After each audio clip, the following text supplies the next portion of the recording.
Order this November 20th, 2025 regular meeting of the Board of Education. Please rise for the pledge to the flag. I pledge allegiance to the flag of the United States of America and to the republic for which it stands, one nation, under God, indivisible, with liberty and justice for all. May we have roll call? Elizabeth Dauberman, Here. Mary Lee Hall, Here. Samantha Hall, William Hall, Here. Jeremy Hash, Here. Jennifer Henkel, Here. Nathan Henkel, Here. James Holly, Here. Joseph Wilson. Here. Thank you. All right, I'll entertain a motion to approve the November 20th, 2025 board agenda as presented. So moved. Second. Any discussion? Any nays or abstentions? Hearing none, that motion carries. I'll entertain a motion to approve the minutes as presented, 3.01 and 3.02. So moved. Second. There is a misspelling of a name in the Finance and Budget Committee meeting minutes, but Ms. Green has informed me that she'll correct that. Is there any discussion of the minutes? Any nays or abstentions? Hearing none, that motion carries. That brings us to item 4.01. Caleb. Thank you. Got a couple dates for you, but first it's National Education Week, so special thank you to all the teachers, administrators, everyone who makes everything run smoothly in the district. It's also Homeless Student Awareness Week, and one way that we support students and families in need is through the Coats of Friendship program, which I'm sure you're all familiar with.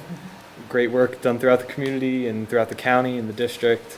And this work is aided and carried out by Mrs. Platt, our school's Homeless Student Services Coordinator and the McKinney-Vento Homeless Liaison, which I had to look up, and because I had no idea what McKinney or Vento meant. It's a bill, I believe it was a number of years ago, that ensured like proper education for unhoused and displaced students. So, fun little fact for you guys. Then on last Friday, the 14th, I had the privilege of volunteering at the Southern York County Recreation Commission's Veterans Dinner. Another student and I, through National Honor Society, were able to volunteer and help serve food. And it was a very special night, and a thank you to Mrs. Becky McCullough, who's, I believe, married to our men's basketball coach. So great family in the community. So that was rewarding. It was a great night.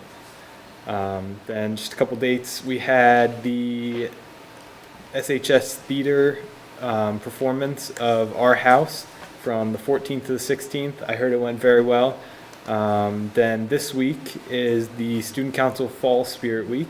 Monday was sweater weather, so everyone wore their sweaters. Turkey Trot Tuesday was on Tuesday. So not as many turkey costumes as I was hoping, but maybe next year. Then yesterday, Wednesday, was Harvest Color Day, in which every grade was assigned a fall color to wear. Today, unfortunately, I missed for a college visit, but it was Friendsgiving, so like match with a group of friends or just a group in general. And then tomorrow is Flannel Friday, so everyone wear your flannel if you're in the building. Then this Monday, also winter sports began. It's hard to follow up the fall season that we had. More on that from Mrs. Dauberman later. Then the 20th was FAFSA completion night. Then the Fall Career Expo is tomorrow. And we have Thanksgiving break and then a very early meeting next month. I had to double check my calendar. The NHS induction will be on December 2nd, which I will also be volunteering at. Always looking forward to that. The rest of it I can cover at the next meeting because it's so early. That's all I got for you guys. Thank you. Yeah. All right, moving on to item 5.01, recognition of Mr. James Hawley and Mrs. Elizabeth Dauberman for years of service by Pennsylvania School Boards Association. Is it this Ivani Torres? Ivani Torres? Thank you. Thank you, Mr. Henkel.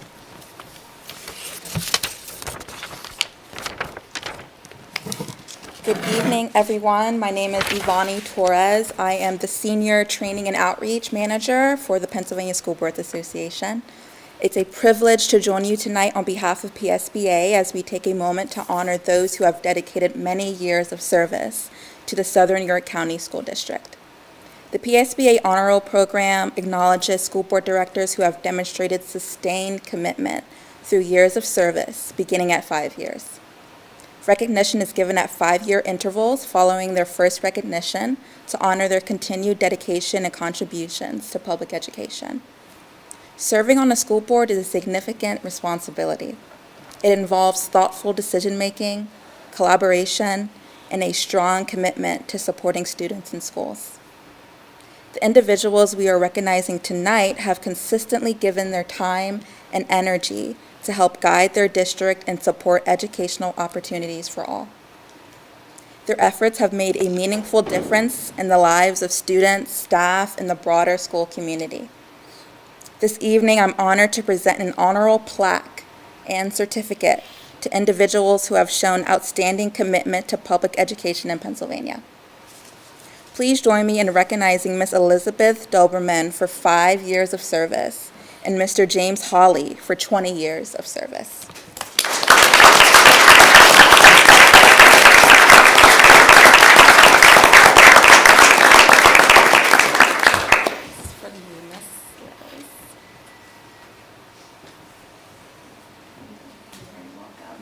Mr. Holly here. You can open it here. Absolutely. Box for safekeeping. Go.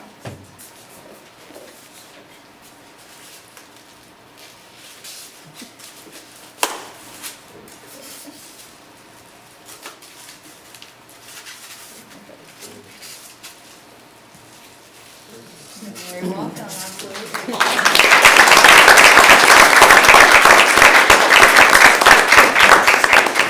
I'll now turn it over to Dr. Bryson.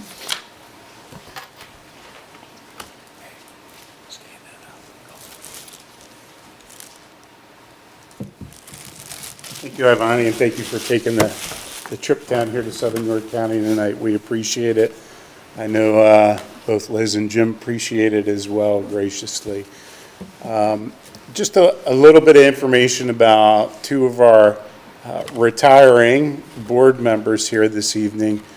First, Elizabeth Doberman has dedicated the last 4 years, many hours, days, weeks of time on multiple committees. She's been involved as chairperson, transportation, health and safety, personnel policy, currently athletics and extracurriculars. She's also been a part of ESSER subcommittee representative. She represents us at York County School of Technology. And through it all, what I remember from Liz is always having a smile and some bit of sarcasm in what she shares. And truly, she served faithfully and with distinction and integrity throughout her entire tenure with the school district, and truly has a heart for the successes of our students in all areas of their educational journey, particularly in the area of athletics. We value and appreciate all that Liz has brought to her role as a board director, both within the district and throughout the Southern York County community, as well as what she means to the Southern York County School District family. From my heart to yours, Liz, truly appreciate you as a person and all of the experiences that I've been able to share over the past 4 years with your tenure on the school board. Thank you.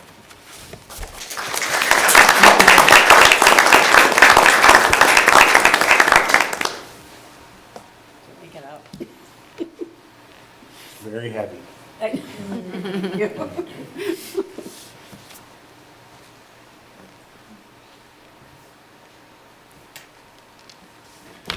Secondly, Jim Hawley, who has just been shared that Jim has served 20 years on the school board. And truly similar to Liz, over those 20 years has been involved with all kinds of committees, subcommittees, chairperson work. Specifically, he's been school board vice president, chairperson of buildings and grounds, and the nomination committee, as well as the wellness subcommittee and food service contracting and support staff negotiations.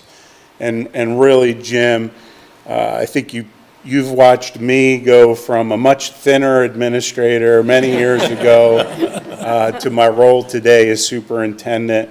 And I can certainly say without a doubt that you have mentored in many ways my understanding of school district operations, building and grounds, and things that coming from an educational background, I started with little knowledge and feel like I'm at least competent today.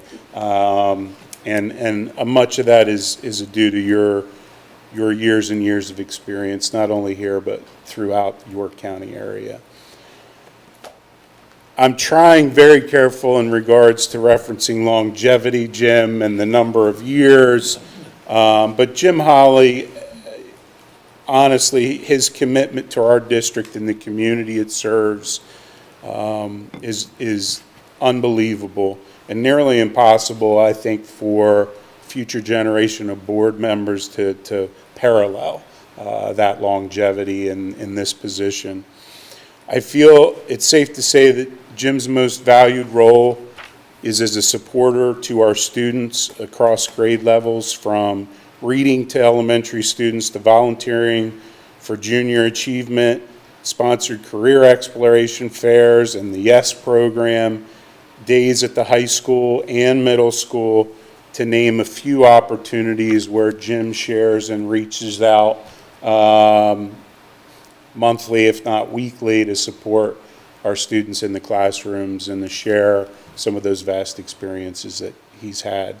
I feel extremely privileged to have served alongside both of you exceptional individuals and have benefited more from them than I can ever express. And truly, both of you I consider as friends moving forward and not as past board members, so to speak. So I want to thank you both for making my journey a positive one as well.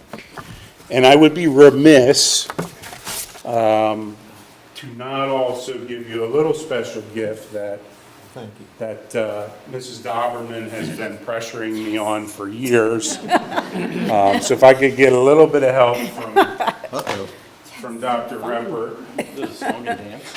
It's about time.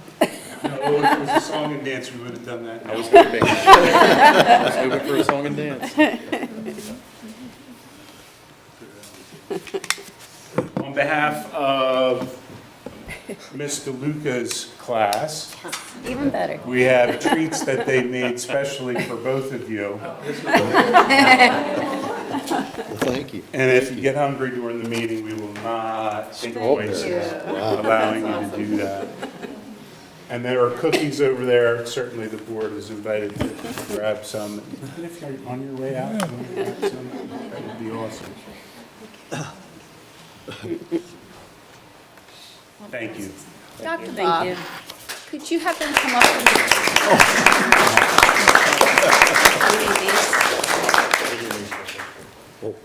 can you go up with Bob and get a picture, please? Thank you.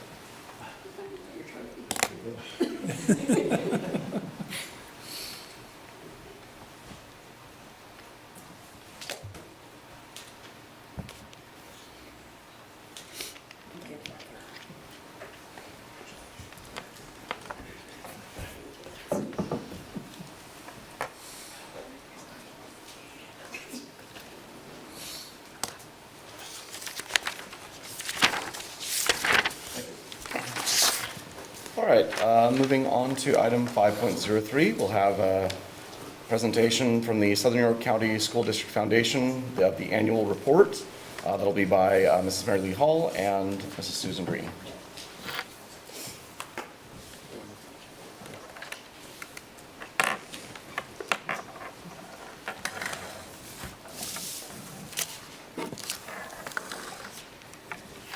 So hello, everyone. I just have to start off by saying the foundation is one of the most wonderful places to serve in the district that I have experienced yet. Just so positive and wonderful to see all of the culmination in May of the students getting their awards. Well worth it for every student. So I just have to say on behalf of the SYCSD Foundation and the school board, we certainly are so thankful for all of our donors that make this possible for our students. And just to give you some details and statistics, you can see on the screen, there's 5 innovation grants valuing of $4,168. We awarded 157 scholarships to 92 students, which is incredible this year, I should say. And each scholarship ranged from $500 to $12,000. So worthy of every application moment that these students are taking when they open up in January. Also, the awards ceremony, the foundation had a very successful award program at the high school auditorium. And recipients are matched to scholarships based on the donors' criteria selected through an anonymous process. So none of the folks on the committee know who they're awarding. It's all through those application details. So everything counts, right, Mrs. Green, when it comes to your recommendation letters. That FAFSA is super important to fill out because some of the scholarships are based on financial need, and if the FAFSA isn't completed, then we don't know, right? So all of that information is super helpful. The students received over $175,000 in scholarships altogether. So all of that, so helpful with continued education and career advancement. And then a huge thank you again to all of our donors. We have special recognition to all of our distinguished leadership recipients for 2025. Some of you may know the Denia family. They have 3 kids. Their last one just graduated last year, I believe. Or no, 2 years ago. And so, yeah. So the Denia family recently created an endowment that offers a $2,000 renewable scholarship to a senior every 4 years. So that's amazing. We're super grateful for that. Sid Earhart, here he is pictured here. He was a long-term guidance counselor for SYCSD, and he generously contributed to the foundation for years. And in the past 3 years, he's contributed $30,000 to the foundation.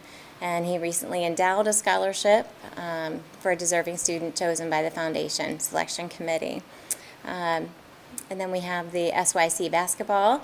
You all know Mr. McCullough there, coach, as you were saying, Mr. Ross of the basketball.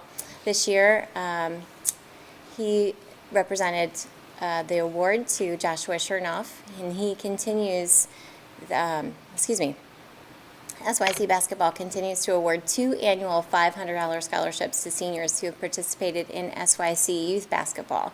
And this organization has funded scholarships for more than 10 years. Also, the Samuel Schul family, he's not pictured, but he was the class of 1959 graduate and chemistry teacher for 9 years. And in 2022, his family started this $1,000 annual scholarship in memory of him. So we have some new scholarships this year and plenty more to report on, and I will leave that to Mrs. Green. So Mrs. Hall talked about some of our new scholarships, the Denia and the Sydney Earhart Scholarship. We have a couple other new scholarships for 2025. We have the Andrew Peterson Orthodontic Scholarship, so we thank him for that scholarship. We have Challenger Scholarships that were new in 2025. And then on behalf of the SYC Rotary, they did a 1-year scholarship in honor of George Lavery, who passed away. So we thank the Rotary for that scholarship. And then Sons of Sicily created a new scholarship called the Make It Shine Scholarship in 2025 to round things off. So as Mrs. Hall said, our donors are instrumental in making things happen, and we continue to have a great community that donates to our foundation. We also have the Peggy Kingman Welfare Fund. That's part of the foundation. It was established years ago in honor of Peggy Kingman, who was a district employee by her husband. Near and dear to her heart were the children that needed help, needed additional things like eyeglasses, backpacks, and food, had food insecurity. So this fund is donated to each year, and then Ms. Platts, who Mr. Ross spoke about earlier, then uses that money to help those children in need in our district. So each year we have a thank you card contest. Our students throughout the district enter with both their pictures and their writing for the thank you card contest. We then pick winners each year, so we've done this now for 8 years. And we use those cards to thank our over 1,000 donors. So Foundation has been furiously filling out cards for the last 2 weeks. We send them out each year right before Thanksgiving, a big packet of information, and we use these thank you cards to do it. So on your screen, you'll see our winners for this year. We went around the district in the last 2 weeks and went into each classroom where these students were. We thanked them, we gave them a small prize, and then we talked about the importance of the foundation and giving back to your community. So I want to do a huge shout out to all the children that are listed here. They did a wonderful job. We continue to have a lot of applications for our thank you card contest. We also have an innovation grants program that started a couple years ago, and basically the program is to allow our teachers to submit applications for programs they want to do that they feel are innovative in the classroom. We get great projects each year. We have a committee of the foundation then evaluates those in conjunction with our folks from technology and curriculum within the district to make sure they fit into what we're doing. And this year the winning programs were a math manipulative library at the elementary level, improvements to our 3D printer lab, a Shrewsbury science lab redesign, an elementary coding skills program, and a high school science crumple zone project, which that one's pretty near and dear to my heart because that basically what that was is pretty cool. It shows the kids what happens if a car hits something and what, you know, the ramifications of that are. So I think that is a really good thing for them to understand as they're going through. So we'll finish with, again, thanking our wonderful donors in the community. We have a very giving community, and each year we continue to get more and more scholarships. And if anyone has any questions, please feel free to reach out to me at any time. And we actually met with a donor today for a new scholarship. Or if you want to give. That's what I mean. That's what I mean. If you want to do, yep, you want more information or you want to give, please reach out, and we would love to sit down and chat with you. Thank you. Thank you. All right, moving on to item 5.04, we'll have educational updates by Dr. Reppert. Thank you, President Hinkle, School Board. I can't believe we're only a few days from Thanksgiving break. Hope everyone enjoys the break while spending time with your friends and family. We're thankful, definitely thankful for all of our students, parents, and stakeholders supporting our district. So in staying within my monthly theme of safe, supportive, and collaborative, in recognition of Veterans Day on November 11th, I want to take a moment to thank all the veterans of our armed forces, past, present, for serving our country, protecting our freedoms, rights, and privileges we have as American citizens. As Americans, we owe you a full debt of gratitude for the freedoms we have today. So a question I have, is there any past veterans of our armed service or current that are here in attendance? If so, can you please stand up and be recognized?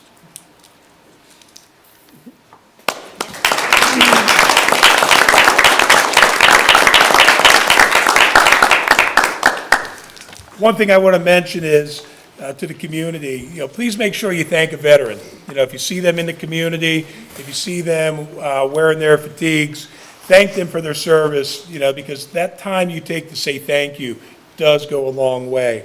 So in honor of Veterans Day, thank you for everyone who has served. And Mr. Holly, thank you again, sir. You're welcome. In regard to supportive, I have a lot of congratulations to put out here. Congratulations goes out to our 3 high school choir students who auditioned and earned spots in the 2025-2026 PMA District Chorus. Congratulations goes out to Keely Rodweller, senior, Callie Dahl, freshman, and Sam Evie, freshman. These 3 students will represent our district at the PME District 7 Chorus Festival on January 9th and 10th at Big Springs School District. Congratulations goes out to Natalie Schanberger, a current sophomore at Susquehannock High School. She auditioned and was selected to participate in the American Choral Directors Association Eastern Regional Conference held in Providence, Rhode Island on February 25th through the 28th. I also want to thank Mr. Althouse, the choir director, for providing Natalie this opportunity to represent our district and showcase her musical talents. Congratulations once again goes out to Susquehanna High School Marching Band, earned first place on November 1st in the Cavalcade Band Liberty Division Open Class for the 8th year since 2016. Congratulations goes out to all the students for their awesome achievement. Thank you to all the staff and students who supported them through the marching band season, and they've been really the true reason why our students have earned this honor once again for getting them to and from practices and competitions. And I wanted to thank Mr. Wes Harler, our high school band director in his first year, and staff for continuing our excellence with the marching band. Congratulations goes out to the following middle school students that participated in the Pigeon Hill String Festival at New Oxford High School. Students that participated were Elliot Franklin, Emily Osterhaus, and Claire Wilson. Big thanks to Mr. Andrew Jones, the orchestra director for middle school, for providing the students the opportunity. And finally, I want to take a moment to recognize several more high school students from the orchestra who participated in the Susquehannock University String Festival on November 7th. Students were William Cowks, Joyce Kramer, Jacob Awanowitz, Waylon Kane, Lucas Sampson, Charlie Schaefer, Natalie Schanberger, Tracy Sleb, Logan Trimble, and Bobby Werman. Under the collaborative, I wanted to take a moment to congratulate our own student representative, Caleb Ross, this evening. Caleb participated in the Senator for the Day program at the state capitol, and he entered an essay to become law, Caleb's proposed law, the Pennsylvania Student Voice Act, which earned top honors. Caleb and his family will be invited to the Capitol for lunch with Kristen Phillips Hill. Congratulations, Caleb, and a big thanks to Mr. Frank Posner, who organized the trip and shared the essay contest information. So Caleb, talk to us about it. So, this is actually a little bit related to the school board. My bill was a proposal for, I forget where I put it in the bill, the exact wording, but it's for high school juniors and seniors to be allowed to vote in school board elections. And that was actually one of the bills that we discussed at like our sessions.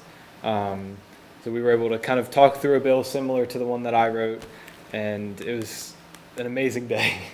Really, it was good fun. So I was very, very happy when I won. I was surprised, as I was telling Mrs. Hall earlier, but very grateful. So again, thank you, Mr. Posner. Thank you for a great experience. Well, good job, and Congratulations, congratulations on Thank the you. win and getting to go. Be a future senator in the works, eh? Maybe. In a couple years. Then just some reminders. Winter Keystones will begin on December 3rd for our middle school, high school students. The middle school junior achievement day is on Thursday, December 4th. Happy early birthday, Mrs. Mary Lee Hall. Yeah. And finally, I'd like to personally thank Liz and Jim for your years of service on the school board. I've had many years of watching you as a building principal and, you know, being in this chair, working with you. So I appreciate your time, appreciate your service, and best of luck, and know that you're always welcome back. But you'll have to sit over there this time, all right? So that's all I have. So let's make it a great evening or not. Choice is yours. Thank you. Moving on to item 6.01, public comment. We have three. We'll start with Val Dennis.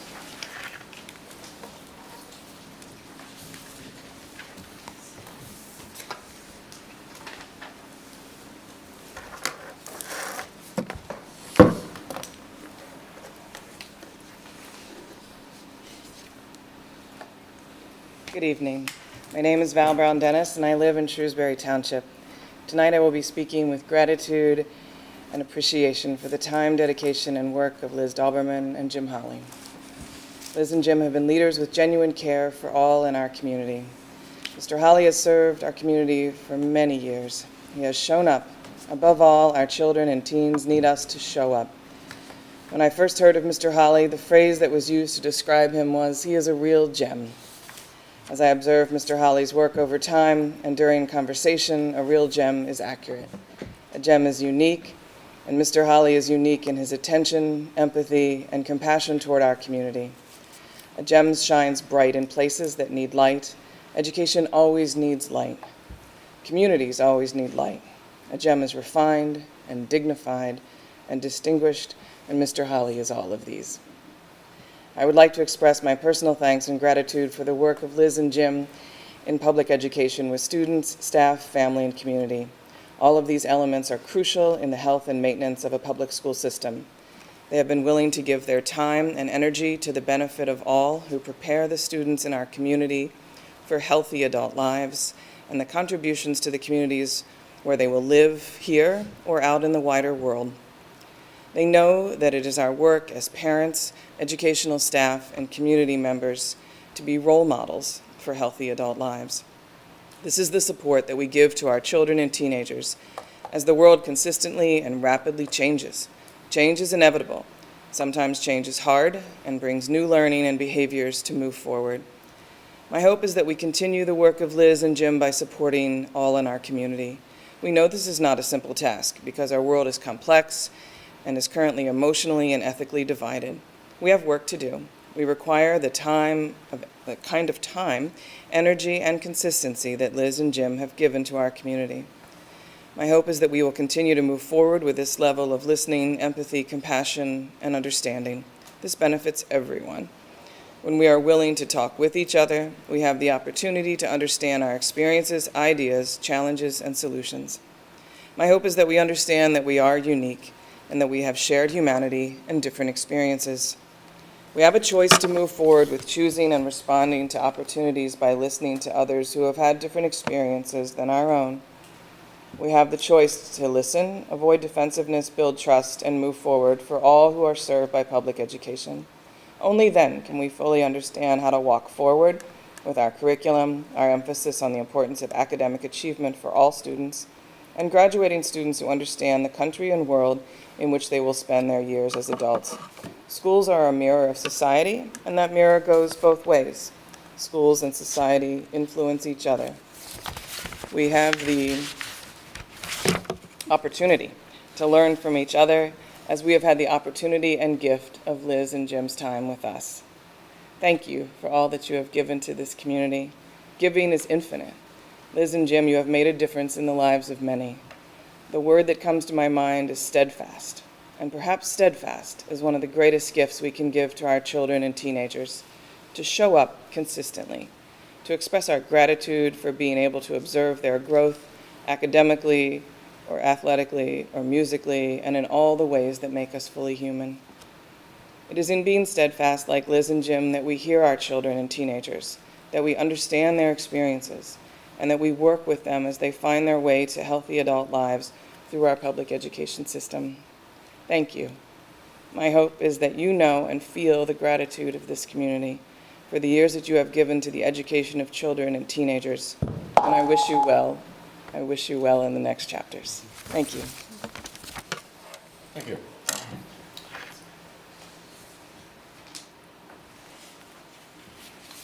Next, I have Peggy Kopp.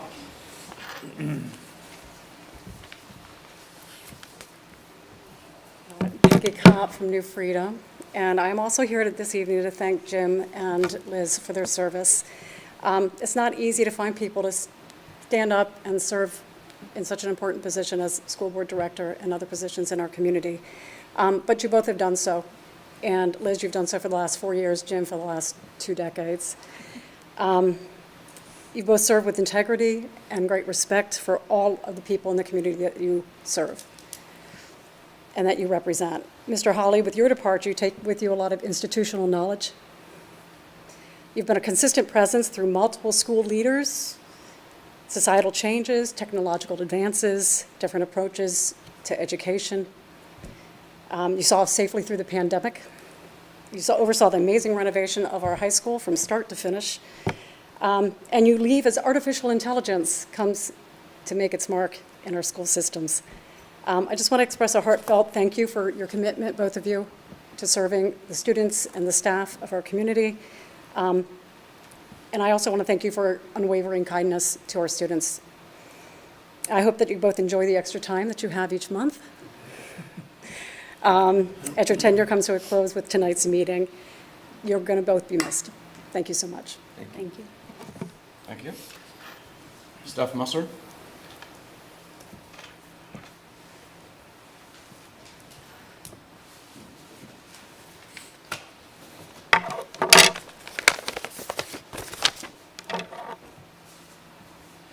Steph Musser, Cadorus Township.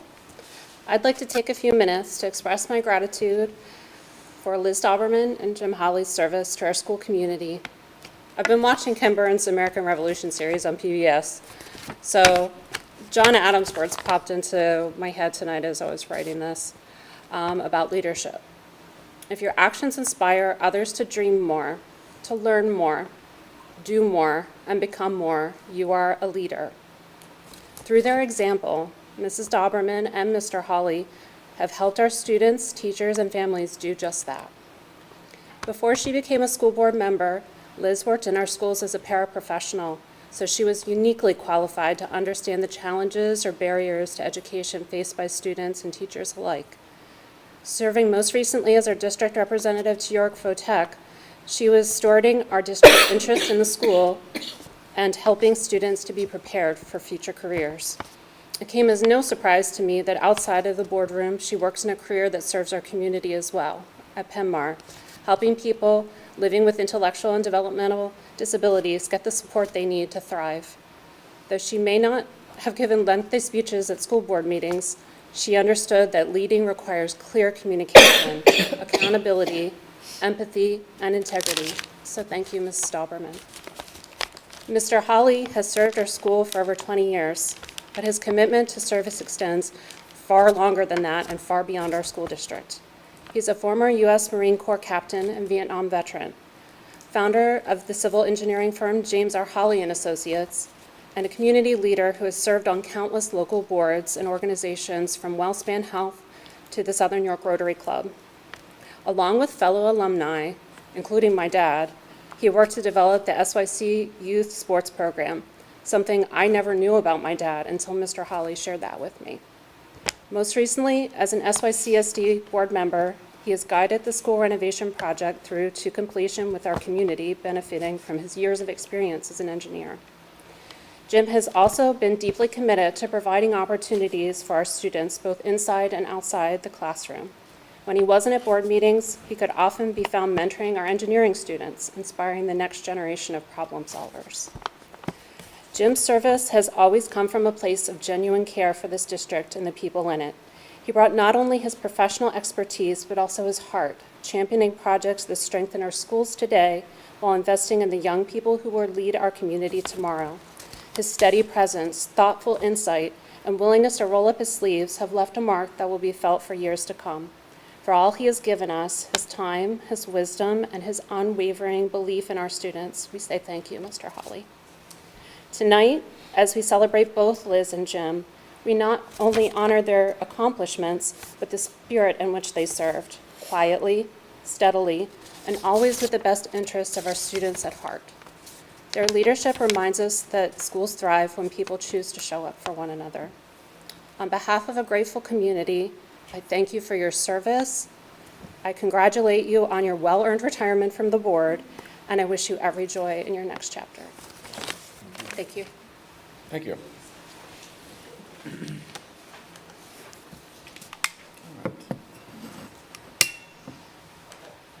Item 6.02, board discussion of public comment. Does anyone have anything? I'll just also, yeah, Yeah, I was just going to say thank you. yeah, Thank you to everybody. yeah, thank you. I just want to, sorry. Yeah, go ahead. To echo all of the public comment. Thank you to both of you guys. It's been an honor serving with both of you. And Mr. Hawley, I'll still see you at Bon Air. As long as I can walk. Yeah. But thank you guys, seriously. It's been very welcoming to have both of you here, so congratulations. Thanks. Jill? Mr. President, could I? Oh, yeah, absolutely, yes, yeah. I'd like to thank everybody for their fine comments. Oh geez, some of them left. Thank you. I just wanted to tell you why I enjoy doing this, and it was sort of inherited from my parents because they were much the same way. And my father was approached in the mid-40s, 1940s, about taking all the little schools that were around the townships and the boroughs and creating this school district. So he agreed to do that. I forget the gentleman's name, and I think he was from Glen Rock that started it all. But they were told more than once, you'll never get this done. It'll never happen. But yet, here we are, and this is the first consolidated school district in the state of Pennsylvania. The first one. And they made it happen, and it wasn't easy. And I was telling some people before the meeting, one of the things that I still remember, my dad was put on the original school authority. That was back in the days when you dealt with money, you had to have an authority in addition to the board, but now the boards can do everything. But the first check from the bonds that were sold to build this high school was given to my dad to deposit in the bank the next day, and he was scared to death because it was for $1 million or $1.1 million or whatever. It was a big amount of money. And before he went to bed, he put it under the mattress, between the mattress and the box spring. And my mother yelled at him, "What are you doing?" It's not leaving this house until I take it to the bank in the morning. So I felt an obligation when I was approached. She mentioned about the Rotary Club. Well, I was a charter member of the Rotary Club and was approached by one of the members that there's an opening at the school for a school board because someone had resigned. So I thought about it and said, yeah, I'd enjoy that. I think might be able to help. So I came out and was interviewed, and there were 3 or 4 of us that were interested in it. And they chose me, and then I fulfilled a 2-year term remaining, and then was elected after that. But it has been an honor and a privilege to serve the school district. And thank you, everyone, all of you. We have a wonderful school district here. We're not number 1 in the county or the state or the nation, but we're near the top. And in some aspects in the county, between Central and York Suburban and Susquehanna, some days we're number 1, some days we're number 2. But we can be proud of this school district and all the people and the staff and the administration. It's remarkable. Let's keep it going. Thank you. Amen. Thank you.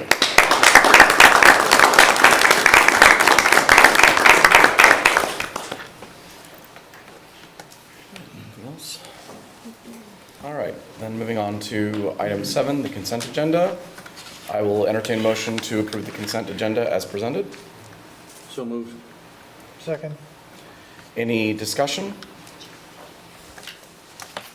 Any nays or abstentions? Hearing none, that motion carries. That brings us to item 8, education. I'll turn it over to Mrs. Henkel. Alrighty, 8.01, the quick data for high reliability schools, level 2.2. Dr. Riffert, can you handle that one? Yeah, thank you, Mrs. Henkel. For the board directors, this is your every other month update. So this one is for HRS Level 2, 2.2, which focuses on the teachers enhancing their pedagogical skills through reflection and professional growth plans.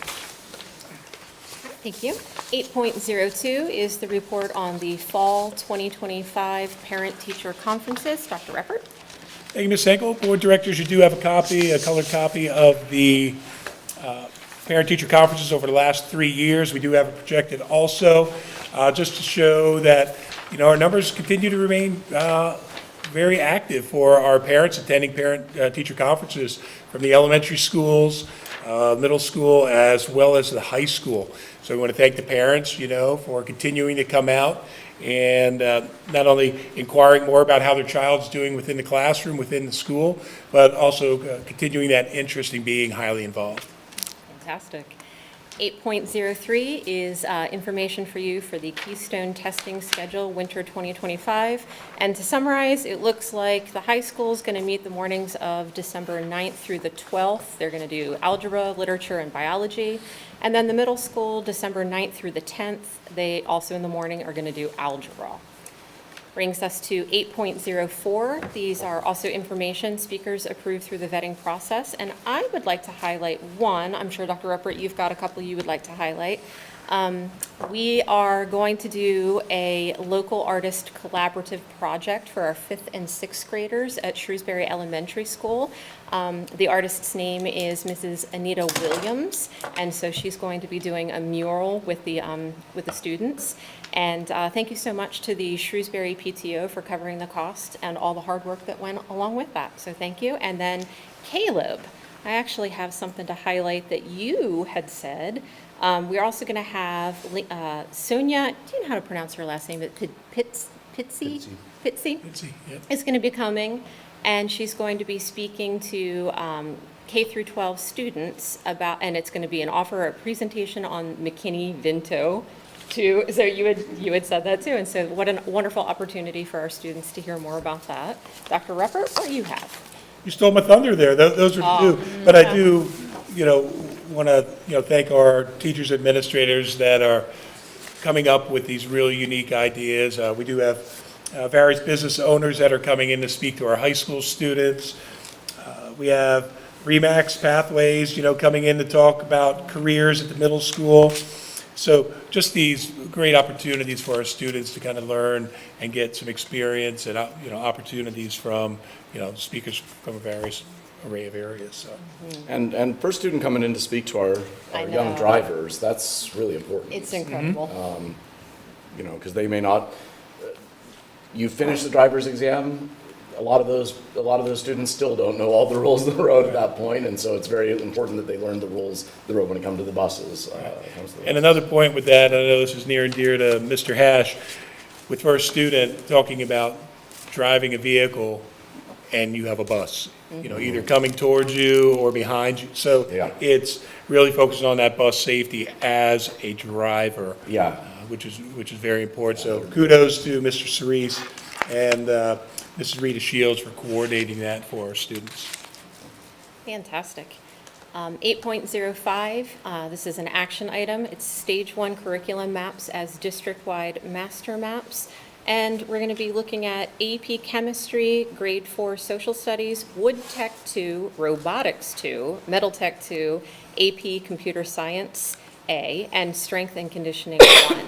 Dr. Ruppert, do you want to highlight any of these? Or? Yes, the one I do want to highlight is the Strength and Conditioning. That will be a new course that our middle school will be offering going into next year. So the approval of that will allow that specific course to be in their curriculum guide that the middle school will be bringing to the board in the spring. Fantastic. Question on that, is that in place of a gym or is it in addition to a normal gym class? No, this will be, they'll still have their physical education class. They're going to have options as they do with the family consumers, science, tech ed. So this will be an option for them to, take that course. Thank you.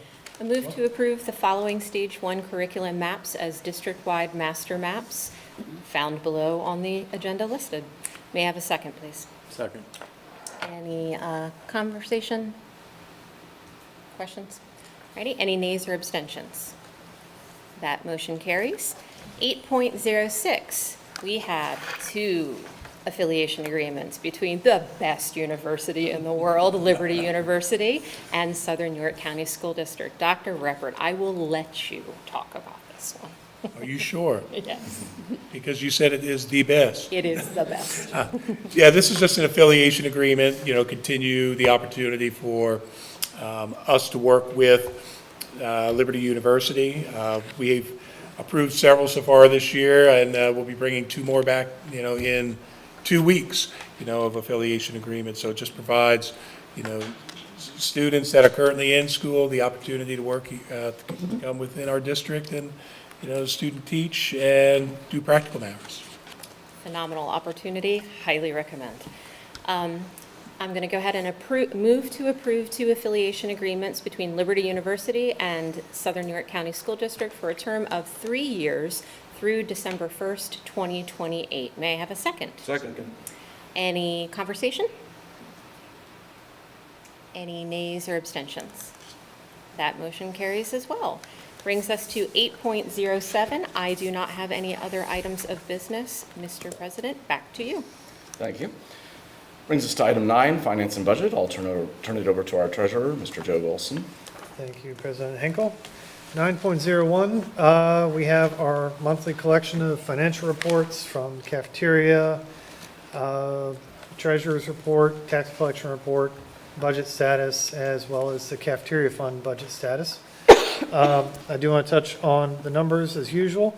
In the general fund concentration account, we started the month with $19,621,639.89, and we ended the month of October with $15,814,870.56. In the investment accounts, we started the month with $25,150,048.38 and ended the month up at $28,589,215.27.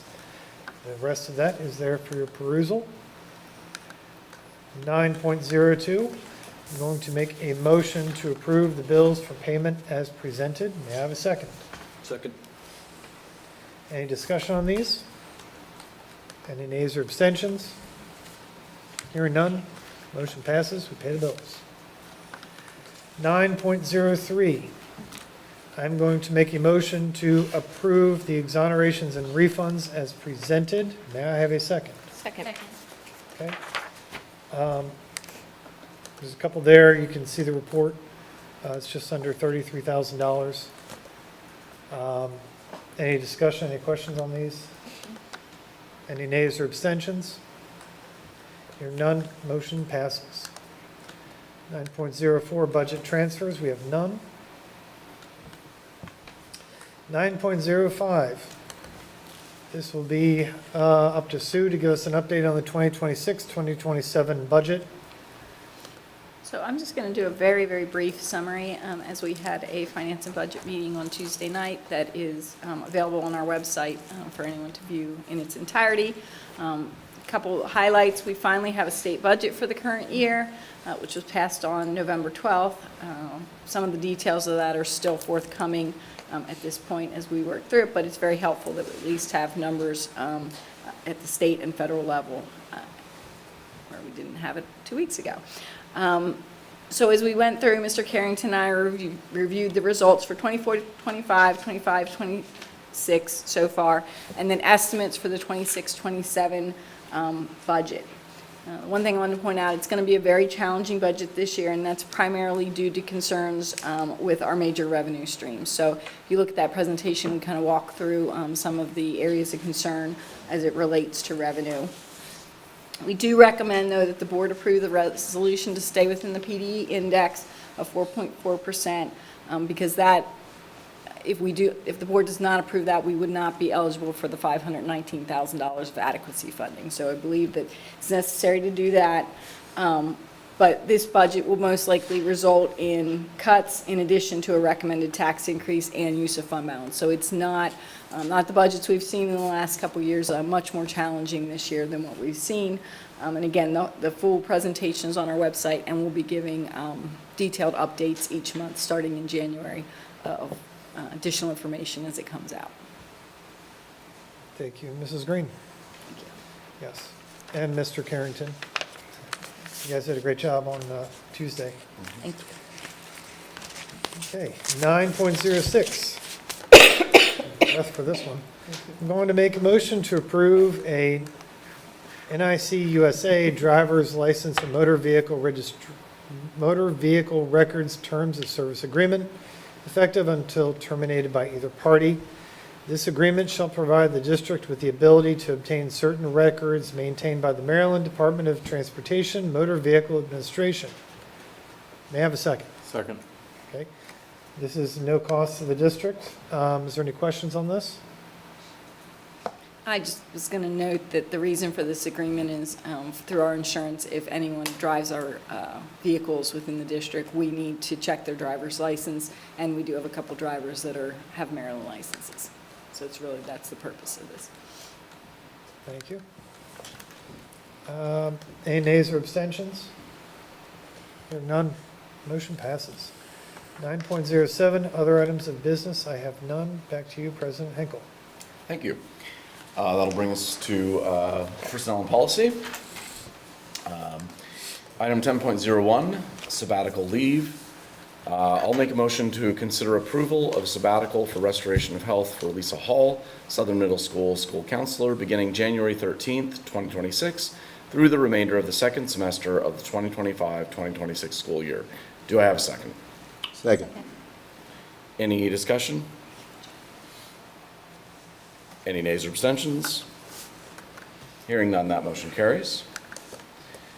Item 10.02, adjudication for student A. I'm going to go ahead and read this, and then I'll make the motion.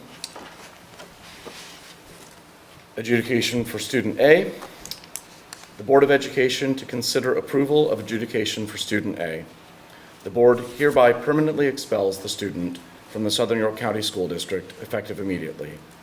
Provided, however, that the student may apply for readmission to the school district at the start of the school year of the 2026-2027 school year, provided that the student agrees to, complies with, and has met and meets the following conditions. 1, while expelled, the student must participate in the Lincoln Edge learning program. While attending this program, the student maintains regular attendance and has no disciplinary referrals while enrolled in such program. 2, the student may seek an alternative education outside the district at the parent's expense. 3, while expelled, the student is prohibited from entering upon any school district property and attending any school activities, including extracurricular activities, athletic events, clubs, and school dances, unless authorized by a school administrator. 4, while expelled, the student will be referred to the Student Assistant Program and must follow all recommendations as part of that process.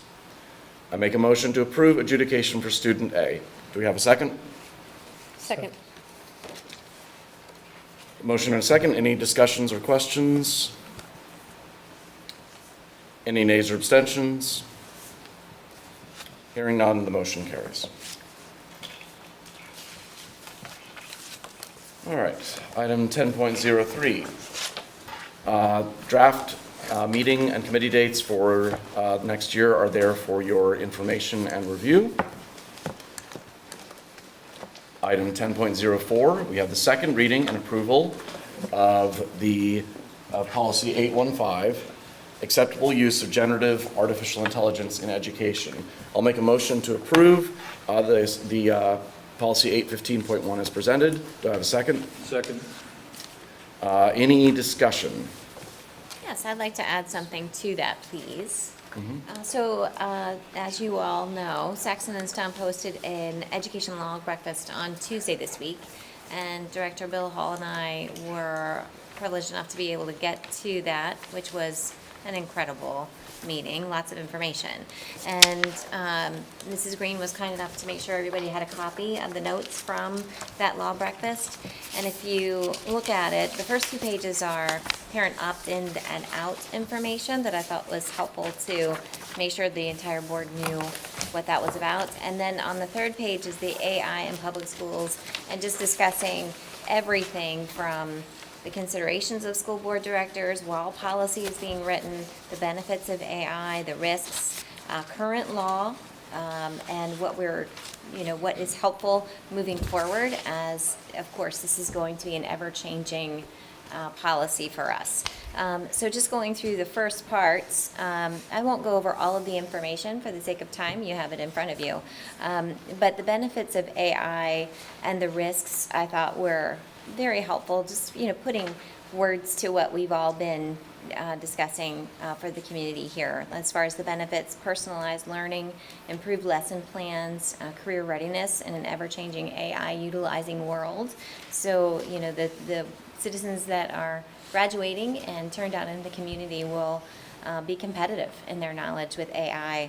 And the risks, of course, damage to fundamental learning opportunities, which are those, primary school, K through 5, 6, losing the ability to, have critical thinking at young ages when those fundamental learning opportunities are presented.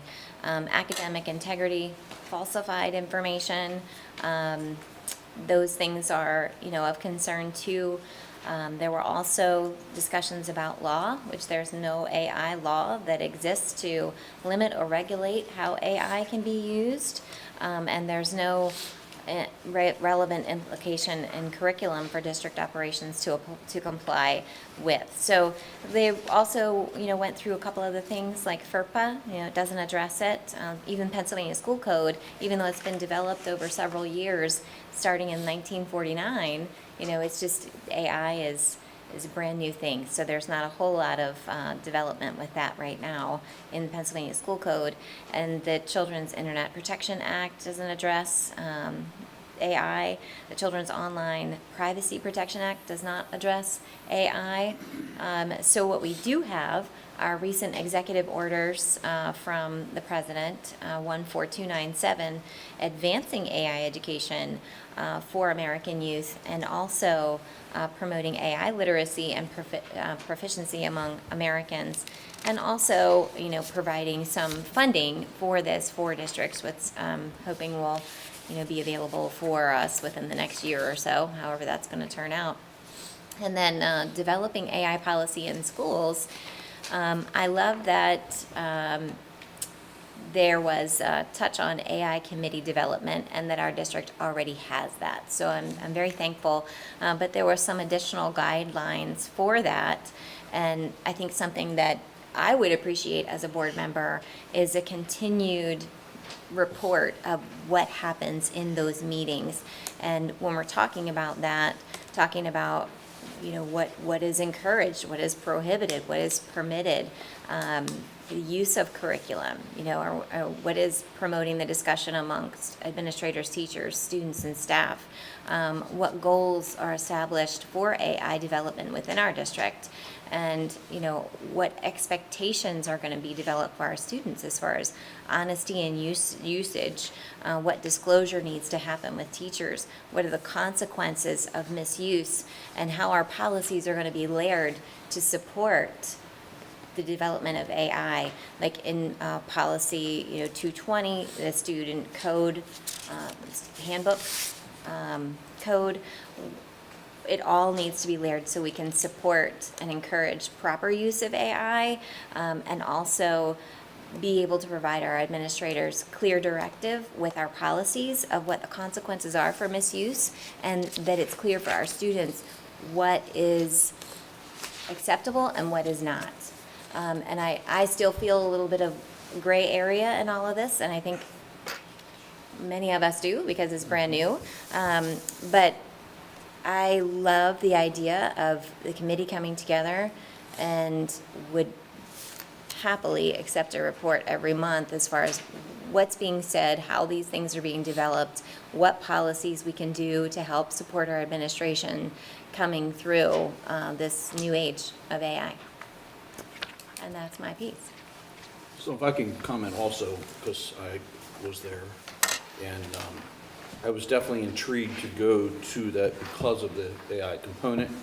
It wasn't the only thing that they spoke about, but certainly something that we've been wrestling with as a board. I would say they are wrestling with many of the same things that we discussed through all of our time and work on it.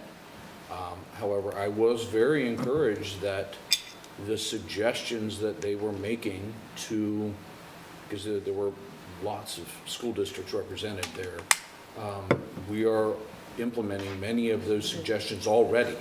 You know, so I felt like in some ways, we are ahead of the curve, which is good. And all the way down to the suggestion of creating a list of acceptable programs that can be used, which I know you're already working on, Dr. Bryson. So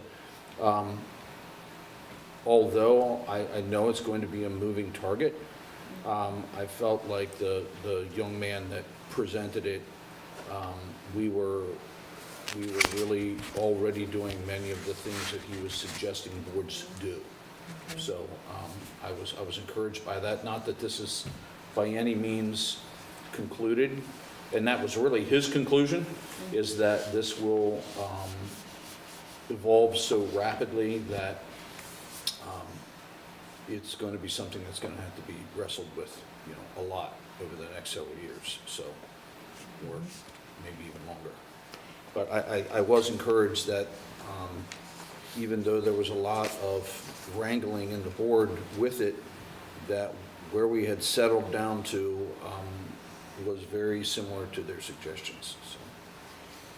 Thank you, Mary Lee, for asking to distribute this to us. It's really helpful. I'm really encouraged. And I mean, just if you look at the AI committee development, first of all, it's develop one. We did that. Develop an AI product list of vetted, approved, compliant tools to use for staff and students. We did that. And then report provided to school director board regularly with updates. 2 meetings ago was our first update, or was it last meeting that was our update? I think it was last meeting. Last meeting. Yeah, it was Last meeting. It seems so long ago. So obviously, we've got places that we need to go and be vigilant, but I mean, this is, SYCSD is ahead of the curve again. Yeah, yeah, I mean, they have encouraged prohibit, permit, we called that red light, yellow light, green light. Yeah. Right? So we're doing these things, It's or so sometimes we have a different encouraging. name for it.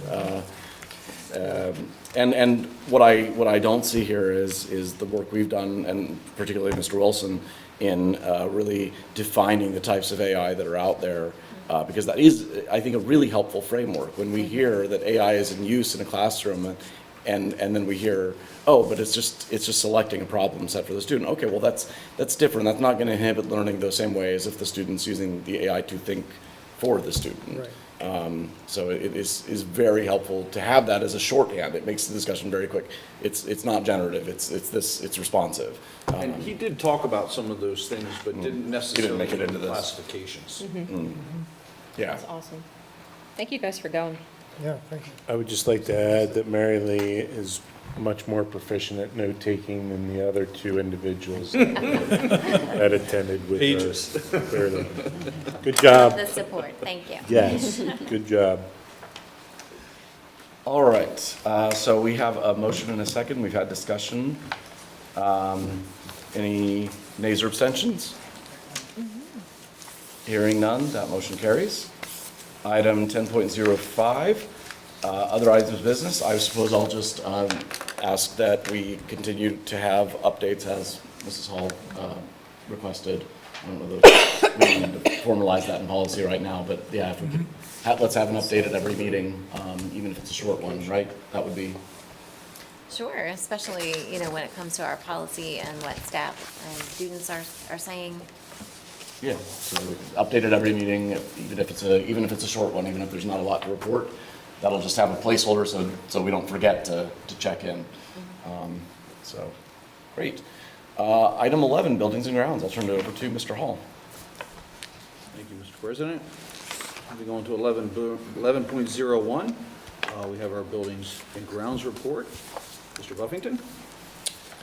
Yeah, the report's for your information. I'll just point out some of the grounds work that was accomplished in October, from the swale work to the tree trimming and removal and fence around some of the equipment. But just for your information. Thank you.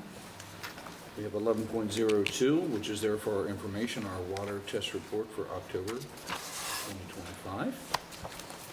Moving on to 11.03, information concerning potential alternate additions to the Giza project. Mr. Burlington. Yeah, thank you. So this evening, we want to talk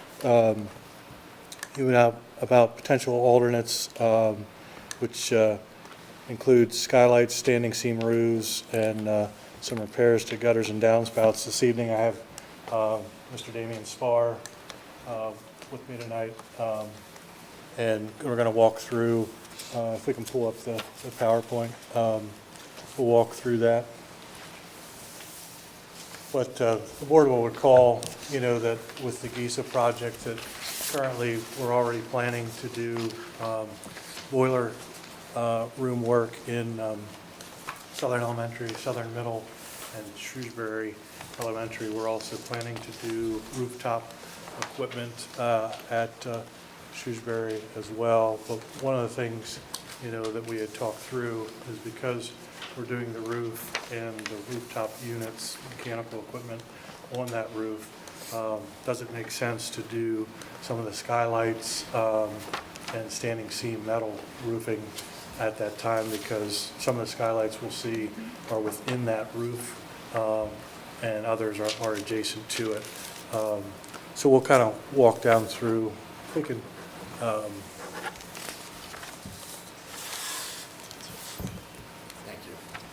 Hi, it's nice to see everyone again. I'm Damian Spar with SiteLogic, and with me is Dave Maldonado, and he's here because he's actually been on the roof several times, and I have been around the roofs, but not actually walking the roofs like David has, so he's going to be able to give us some expertise that I don't happen to have. The agenda is really to talk about options, and we're going to finish with looking forward as well as some question and answer. You're going to see in the next slide a roof map, and that roof map is going to show you where all these elements are. So there are skylights, and they're not, the skylights are in the roof itself, but not in the metal roofs, because there are two skylights that sit within the metal roofs. The rationale for why we want to look at these is there's work that's happening this summer all around them, and I think this is going to be a theme. If we're working around something and we need to look at everything to make sure we don't need to replace it, so that if there's an economy of scale or it's the right thing to do at the right time, we are doing the right things. It's part of what this board and administration has really focused in on, and that is being good stewards of the buildings, being financially responsible, protecting the asset, replacing it when needed, but protecting it for as long as we can. So there'll be a theme here tonight. So in the skylights, the frames are deteriorating a bit. The skylights are fogged and create glare and heat gain. They're at the end of their reliable lifespans. Even though there are not a lot of leaks that are active, we've heard of a couple anecdotes that there are some small leaks, but nothing that's catastrophic. On the plus side, they provide natural light. So rooms that don't have windows and corridors that obviously don't have windows get some natural light. So completing work now this summer, because it's all connected, will be less costly because we'll already have folks on site mobilized, and we'll be able to avoid costs that way. In the metal roofs themselves, similarly to the skylights, happening this summer, roof finish is deteriorating. You'll be able to see that in some photos that we have. Making any repairs now or extending the life of the building element will be less costly now. The other elements are the greenhouse skylights, same kind of thinking as for the skylights in column 1. And there's little small overhangs that are metal roofs, and that's the same kind of thinking in line item 2. Now, there are issues with some downspouts and connectors, and in any case that we choose, those would be worked on within the plan, because that's something that's a smaller item but does need to be taken care of.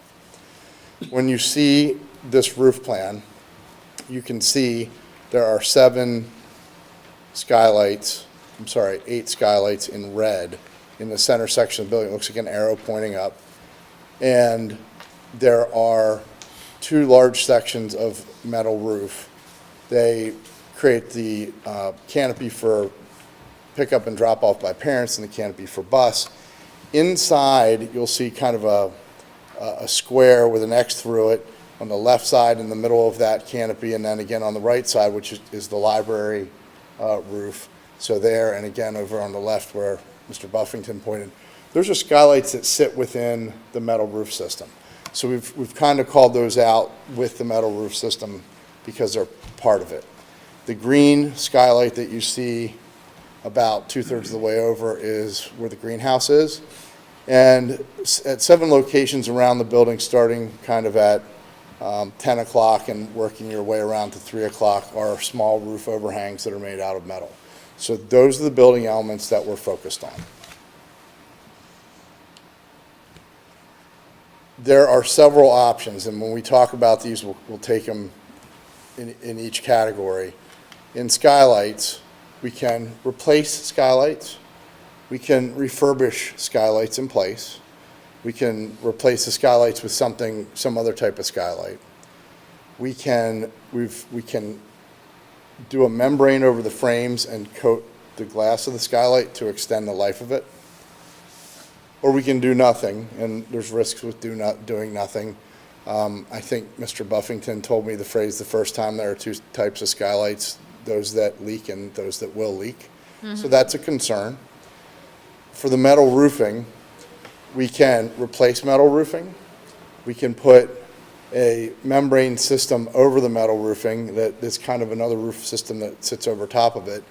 We are exploring coatings for metal roofing where we fix the places that are experiencing some rusting and then coat it and extend the life of the metal roof, or we can defer work. And we talked about the skylights that are noted there. The situation with the greenhouse is really the same as with the skylights, same options. And the situation with those little roof overhangs is the same options that we have for the metal roofs in column 2. The next photo is starting to show you what some of these skylights look like, and you can see what they look like not only from the roof level, but as you're in the building looking out. One of the things we want to point out, the classrooms that have some of these skylights are interior classrooms, so that their only natural light is through these skylights, because they're interior, they don't have a window. And they do create volume in the room that, as we looked at it, one of the options that we considered was roofing over, taking the skylight out and roofing over that. We're not recommending that option, because of the natural light that's coming into those spaces. There you have some more pictures, some hallways and some classrooms. So when you start to look at costs, I think an important thing for me to say up front is you can see some very large numbers here. For skylights, we're going to be recommending work that extends the life of the skylights so that we can get more out of it rather than replace, because as you can see, replacing skylights costs $1.3 million.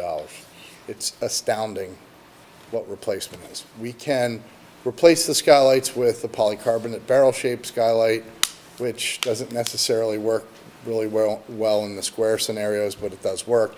That's still over $750,000. Even refurbishing those in place costs $436,000.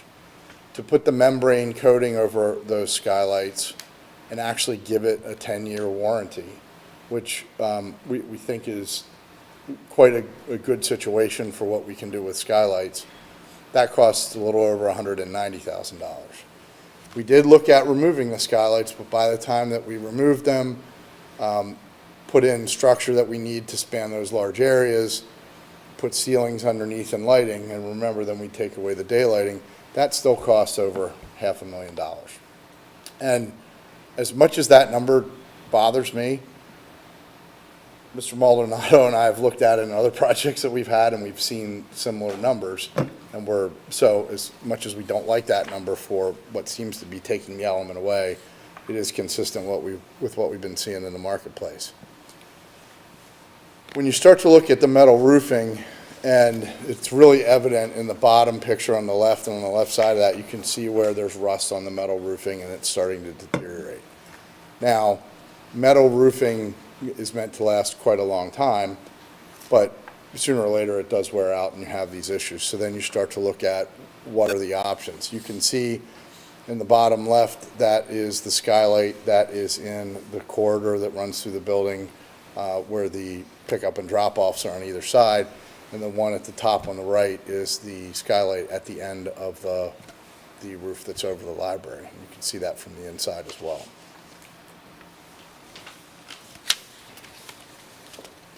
When we look at metal roofing, replacement of metal roofing and replacing those skylights at the same time is $990,000. So if you think about replacement and what we talked about, just replacing all that stuff without the small roofs in the greenhouse for the greenhouse skylight, that's already over $2 million. That doesn't line up with the things that we've talked about and how we want to extend the life of our assets at Southern New York County School District. With refurbishment, with membrane coatings, number comes down, still quite high. For the metal roofs, that membrane system with replacing skylights is up at $800,000 for those two skylights plus.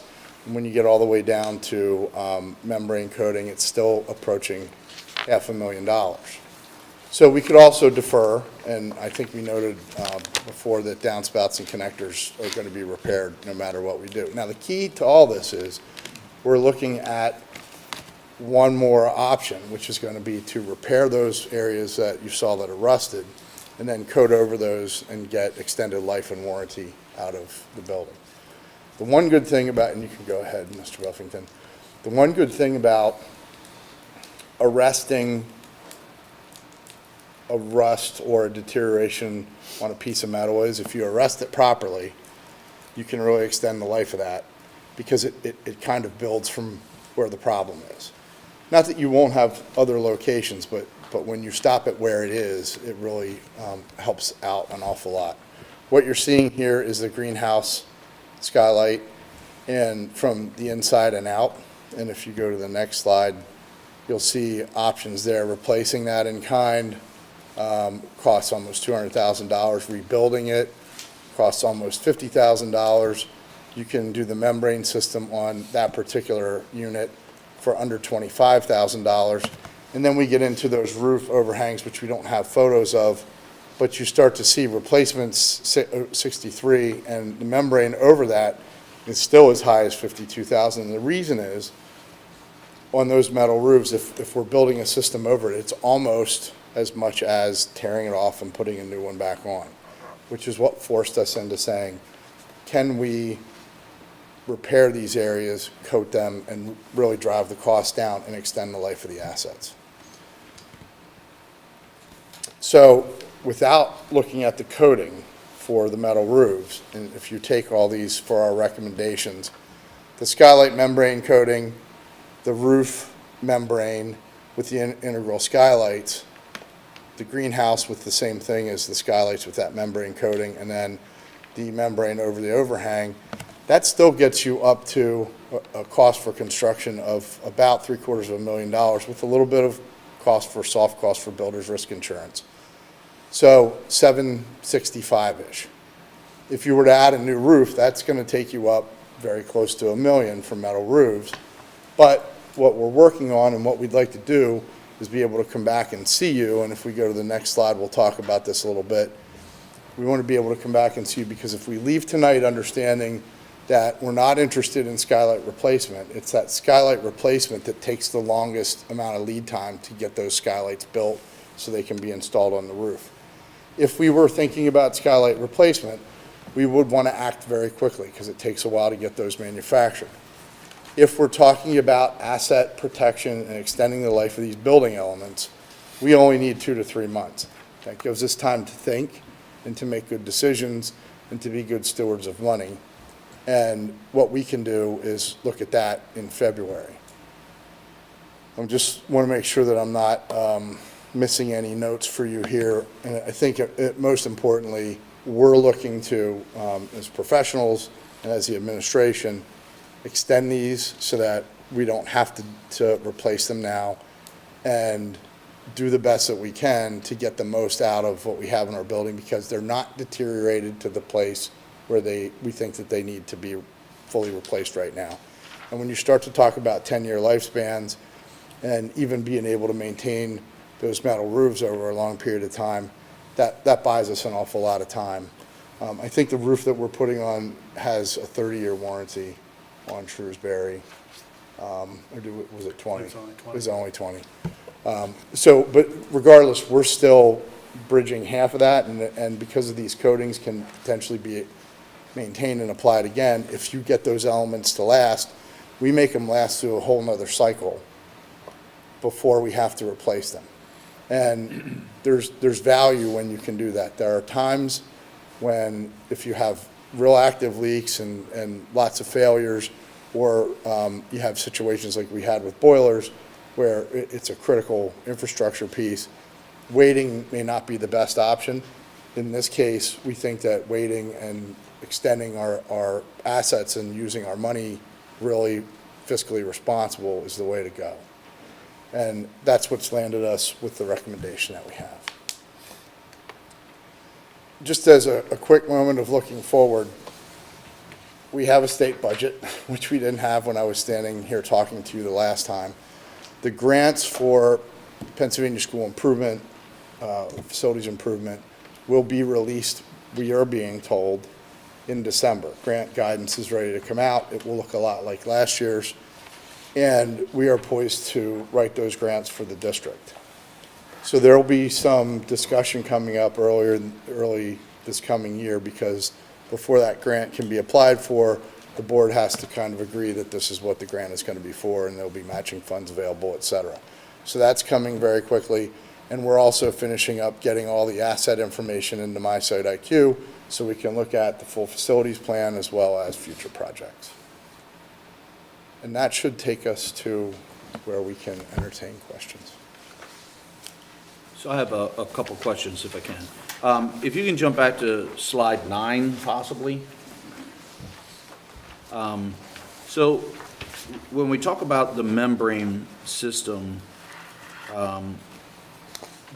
first off, does that membrane system come down and meet the new roof line? Or is You mean the membrane system for the skylight? Yes, correct. Yeah. So does it, Do you want to be able to talk about this a little bit more, because you've been talking to the subcontractors so much? Yes, the membrane system that's going to coat the skylights, it will go over to the vertical edge of that skylight. So in that bottom left picture, you'll see metal wall panels below the skylight. So it'll stop at the top of those metal wall panels. And then where it meets the, on a different slide, where it meets the roof, it's going to stop again on that vertical edge of the skylight, and then the roofing will be terminated up under there with proper flashing.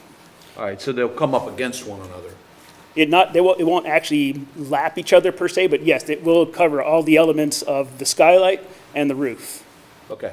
And then that, so I pulled up that picture because right below your metal, I'm assuming that's another piece of metal there that looks like it's showing some deterioration. Is that? Holes here. What is that? What you're seeing, it's a lot of the tar pitch for the roofing, that black. And then on the wall, It's just, it's not anything that would be dangerous. It just looks Right. like it's all deteriorated. right, so some of the stones are brushed away from that tar pitch. So that's what you're seeing there. But as far as that wall, that vertical part, that's currently flashed with the roofing membrane, that white with some dark speckles in there. So that would be part of the new roofing system, is going to replace that with new membrane that goes up under those wall panels or up under the edge of the roofing and skylights. So it'll come up to the bottom of those walls? Yes, it'll provide proper watershed. Okay. And if I remember correctly, it goes up just under the panel. So we talked about this a little bit when we were looking at details and going through this earlier. You don't really bend it out, you pull it out enough so you can tuck the roof up under it. And then there's something called a termination bar that goes right under it and pushes that roof really tight to the building.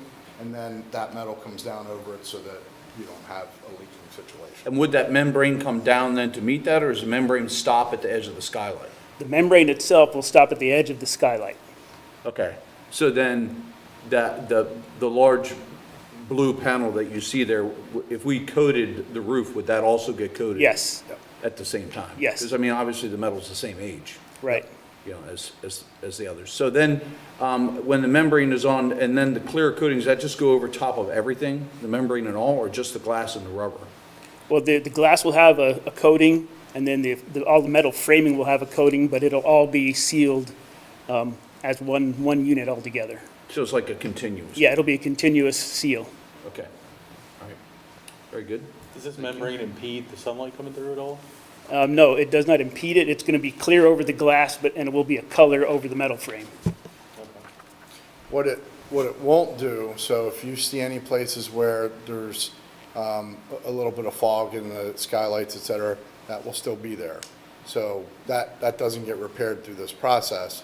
But if it's not leaking or severely damaged, you know, generally that's not replaced until there's a couple of them or it's more pervasive. Why are we seeing blue there on that skylight? What's the purpose of that? That's the tint that you're seeing. Oh, on the roof side, Yeah, it looks and- blue? Tinting the skylight. Yeah, it's Yeah. lighting. They're actually all the same color tint. It just looks deceiving with that picture. Okay, so if we put the coating on the roof, obviously that's gonna, you know, go right down into valleys. But does a membrane lay in the valley in between the standing seam? Or are you gonna lose that standing seam look? No, of the no. membrane? No, on the metal roof, the standing seam metal roof? Yeah. No, the product is basically, if you want to imagine like a paint No. If you're doing the membrane product, on the skylight. they're building up another standing seam look, are they not? No, not on the skylight. Oh, yeah, on the membrane, yes. Mr. Hall, you're talking about the roof, right? Yeah, I'm talking about the metal roof. Yeah, the metal roof. The Yeah, metal membrane roof. system would provide another membrane above that, but still maintain the metal roof look with ridges. Okay. Well, you would arrest that Piece rust. that goes over top of the ridge, so it would Yeah, maintain that. It look. mimics, Okay, so it's A mimicking, standing it's seam. just laying on the rib of the standing seam. right. Okay. But versus the coating would just go, it would look virtually the same. Virtually the same, Yes. except for we would fix those places that are rusted. Right. They would get, they would get prepared properly, and then the whole thing gets coated. Okay. And what type of coatings are you looking at? Like, is it like a solids epoxy? Is it? Yeah, it is an epoxy polymer base. It's made by Sika, if you're familiar with Sika. They make lots of different types of caulking products. Which one is that for, the skylight or the roof? That would be for the skylight. Yeah. The roof, right now, we've been in discussion with Sherwin-Williams for their solution for the roof. Okay. I think one of the things I heard was that you had the option to defer maintenance, but one of the things I think I heard, and you can confirm this, is that a risk of doing that, beyond the risk of there's a leak and then the damage associated with water entering the building, but a further risk that I think I heard you say is it can deteriorate to a point where coating is no longer an option available to us. Am I correct that was a? Yeah, Yes. and I think that's more so really on the roof than the skylights. The skylights will fail, not necessarily the frames, but the gaskets, et cetera, around the skylights. If they dry out or water gets in and freezes, et cetera. The roof, where you see the rust there in the photo, that's kind of failing faster as a metal than the frames on the skylight. So while the skylight has places of failure, it's not the metal itself that's failing, but we're worried about where everything joins together, which we would seal. Okay, so the greatest risk of it deteriorating to the point where we no longer have the That's exactly inexpensive right. option is the roof. And is there a danger of that with the skylight? That coating? Yeah, I mean, every skylight that I've seen, fortunately, I've been around long enough to see skylights fail, it's not the metal itself usually that fails, but it's the gaskets and the joints and where the metal and the glass. And they can fail to a level where coating is no longer an option available to us. Is that? They could fail and deteriorate where you would have to rebuild them as opposed to do a coating. Right. Okay. So the metal roof is the most is where that risk is the highest, but that risk exists. As of right now, that's what we're seeing, yes.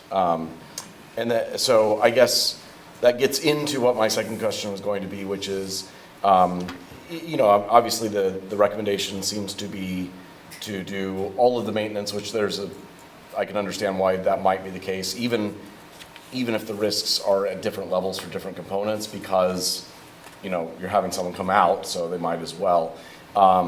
Is the risk fairly consistent throughout? I mean, obviously, we said the metal roof, there's more risk of it getting, of it deteriorating faster. Is the risk kind of consistent throughout, or are there, and you don't have to answer the question right See, now. when you were up there, did you see the same condition on most of the metal roofs? And Yes. most of the skylights Yes. kind of similar across? They all are very similar in terms of their age and where they are condition-wise. Yeah, and I've been on the roof, many times, including today, and, yeah, I would say the skylights are in similar condition, and the standing seam are in similar condition and needs similar attention. Okay, thank you. And these costs are in addition to what we already approved for the whole project, correct? Yes, what Just so we, we're clear. what we did for the roof already was for the roof that you're seeing, but not for skylights, not for metal roof, but for that roof that you can see that's dark It's color. because we didn't know what the condition of the skylights were at all? It was more that the roof was the focus, and it was the most serious thing. And we wanted to see where the project came in, to see whether it made any sense to even have a conversation to extend potential monies to look at something else while we were there. Well, yeah, and I think the other piece, Mr. Hash, was we were up a little bit against the timeline, as you remember, because we switched to the GISA. In order to do the roofs next summer, we had to award that piece, so we decided that piece was the most critical with the boilers and the roofs, so that we could get the equipment, because they had very long lead times. To get them So ordered. we Yeah, I knew remember that. these lead times weren't Yeah. near as long, and so that's why we kind of broke it into two And pieces. roofing insulation is not as long a lead as it used to be, but we worry about getting roofing insulation as fast, and boilers take longer than that.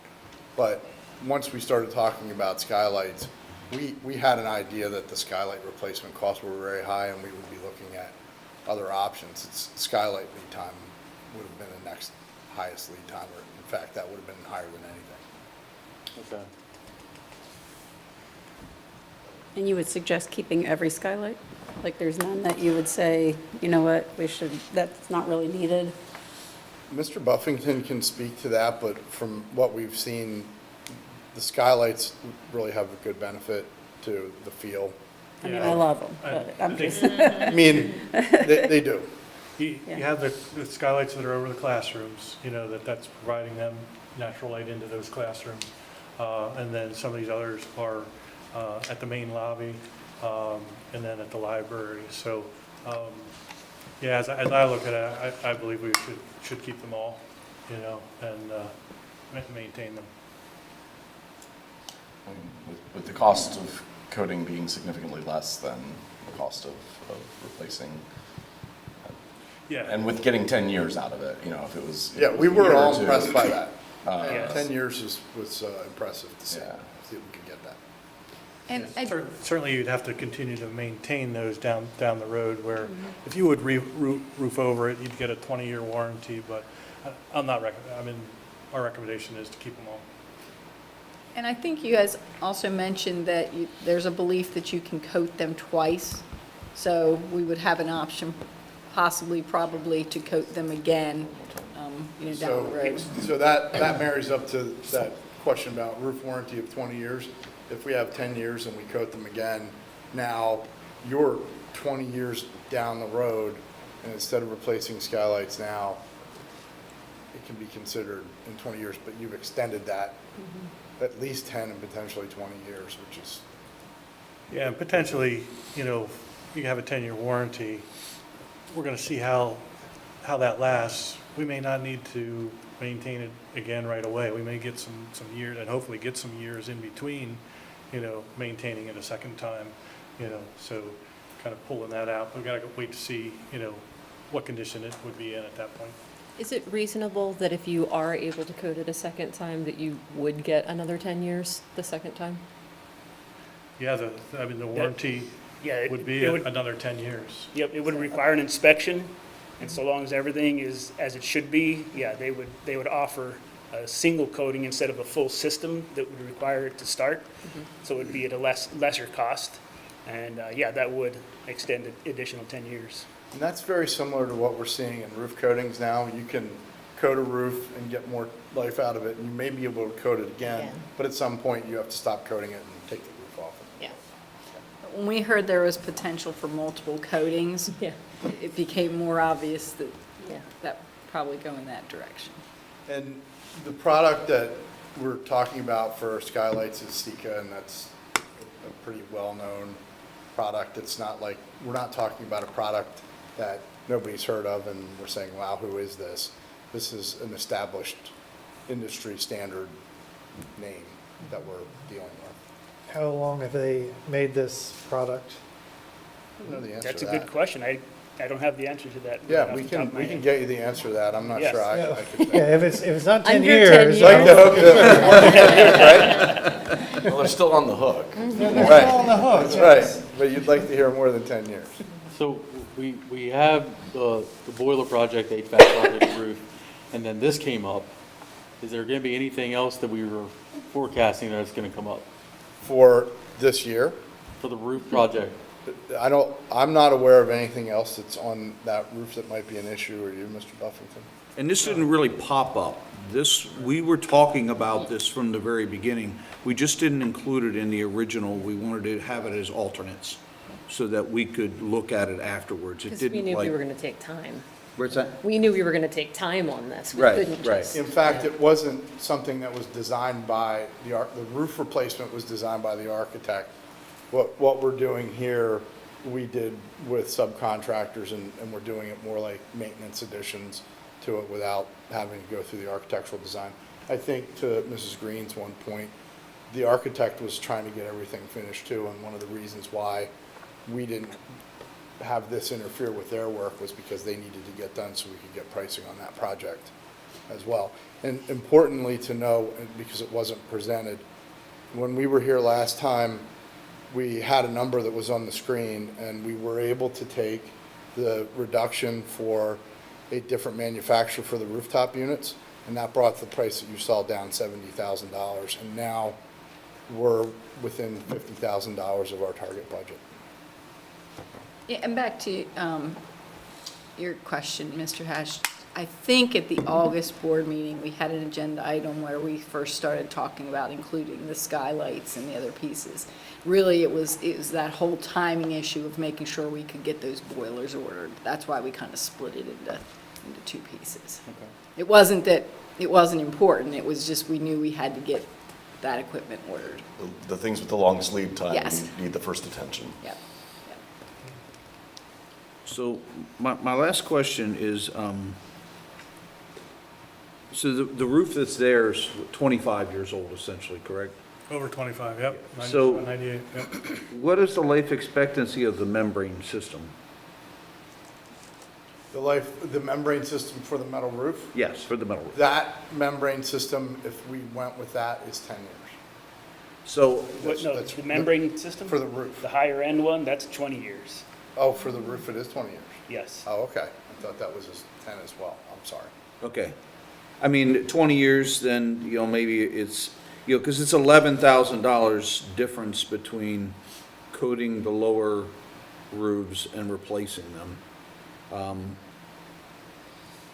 If you're going to get, 6 or 7 or 8 or 10 more years out of them, it may be worth considering spending the extra $11,000 versus putting the membrane on them. But then, if you put the membrane on the other upper roof rather than coating, obviously you want them to aesthetically match. Certainly by color. The concern that we have with the built-up membrane on the existing roof is when you're out at the canopies and you're up close and can see it. So exactly to your point, those pieces that are kind of down at eye level around the building, to decide to replace those, it's cost effective to do that. So it doesn't seem to make sense to do membrane there. And they're also kind of disconnected. I think if we go back, you're kind of not seeing them at the same time as you're seeing the other pieces of the roof. Right, they're on the other side. Yeah, they're on the other side. So there's some logic to what do we pick there, and do we pick something that lasts much longer because it's just metal and it's not that membrane?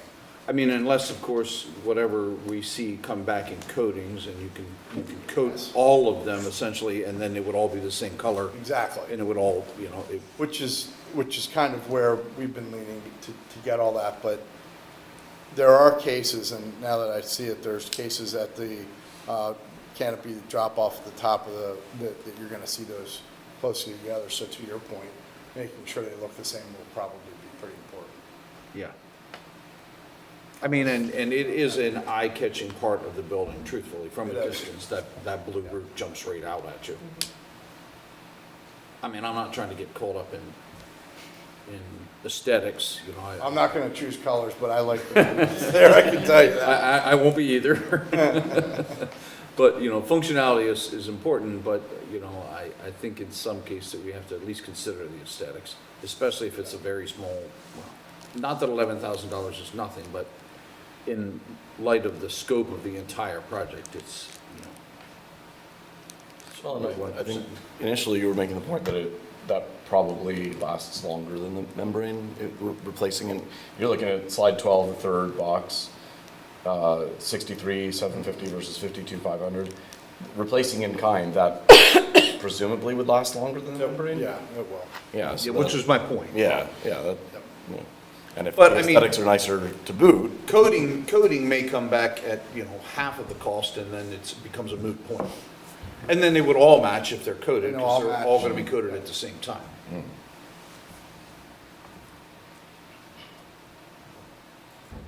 So ultimately, our plan was to be able to gather all that data and be able to come back to, through the administration to committee and board. We can do that in January, because if we sit here tonight and say, yes, we are not interested in replacing those skylights, we do have the time to be thoughtful and get the right thing. That allows us to do our research in December, see you in January and talk about this, refine it, and consider whatever options you'd like to at that time in February. Well, that would be my suggestion, that we do not replace. We do not replace, we keep going down the road with the coatings and see where that leads us. That does buy us a little bit more time. and just to clarify, even though the one you were mentioning, it's 11,000 more, even though that is a replacement, that one does not require the lead time of the others, so we would We keep do not that have- option open. We have no lead time issues except for if we wanted to replace skylights. Gotcha. Yeah, I mean, So we're not voting, but you need to know a direction. informal thumbs up. So I'll say it another way. Sorry, Bill. Do we feel a need to add the agenda item on for the December 4th meeting to move forward, or you think we're okay with proceeding with January? Because that's really what we need to know. If we have to I put don't it think we in. need to add that. Okay, I agree. Anyone disagree? This is very informative. Thank you so much. And all Thank of you your all for questions giving all us so much prepared. time to explain it. Thank you. Thank you. Thank you. And thank you for having specific answers. I appreciate it. Yes, sir. Okay. Moving on to 11.04, I have a motion to approve to advertise for bids on the main campus sewer line project. Do I have a second? Second? Do we have any desire for discussion? Long time coming. Any nays or abstentions? Hearing none, motion passes. Moving on to 11.05, I have a motion to approve the proposal for illuminated integration of Middletown, PA to add a second layer of secure entry to each building using CoStar's pricing in the amount of $41,781. Do I have a second? Second. Do we have any discussion? I mean, this seems like a nice security enhancement. It's not an incredibly high price. Yes, and it is, obviously something we have discussed at length before, so. And Mr. Hash brought this forward in the past, so. Any nays or abstentions? Hearing none, motion passes. We have a change order that was approved on site for the Susquehannock High School project. Mr. Buffington, can you lend a little light onto that, please? Yeah, certainly, this change order was completed, back when the project was going on, so not pleased that it took this long for it to come forward, but it was done on a time and material basis, and the construction manager and architect agree with the change order. It has to do with keeping the existing toilet fixtures, removing them into district admin, redoing the floor, and then adding them back in, putting them back in. But the contractor is due this change order, and again, it was done on a time and material basis. Thank you. Was that cost including the fix of the floor, or was that just to take away toilets and put them back in? Just the plumbing, just the toilets. How many toilets was that? It was at least 6. I think what Mr. Hash is And getting that at is is that why it was we're very really glad to be expensive. doing a Giza project right now, because none of this stuff can happen. I don't think anyone was happy about it, but I think it was something we discussed as far as making up money. So kind of got stuck having to pay for it, right? And Yeah, this it's didn't something- happen, when did it occur specifically? It was mid-project? That's when we were doing district admin, so, just trying to think when we were I would say it would be over in the spring library. of '24. It would have been done by spring of '24. Yeah, and the final paperwork, and I think you've seen copies of it, was September, when we got the final paperwork from it, and we looked at it, we talked through it, and, so we weren't sitting on it, I mean, it's, but, I mean, as we're trying to close them out, we have the general contractor closed out, and we're trying to close these other 3 contractors out. It's, yeah, one of the things that goes on a project as big as this was. Come on, Giza. Not something we really had to be happy about, but something we're gonna have to put up with. Thank you, Randy. Yep. And then moving on to 11.07, we have the Susquehannock High School project financial report that is there for our information. Do we have a Yeah. screen? Oh, it's already up there, thank you. Yeah, so it's included and very similar, you'll see as you look down through the accounting of it, the change order we just discussed was in there, but very similar to what we've been talking over the last couple months. We have the general contractor closed out, we're looking to close out the other 3.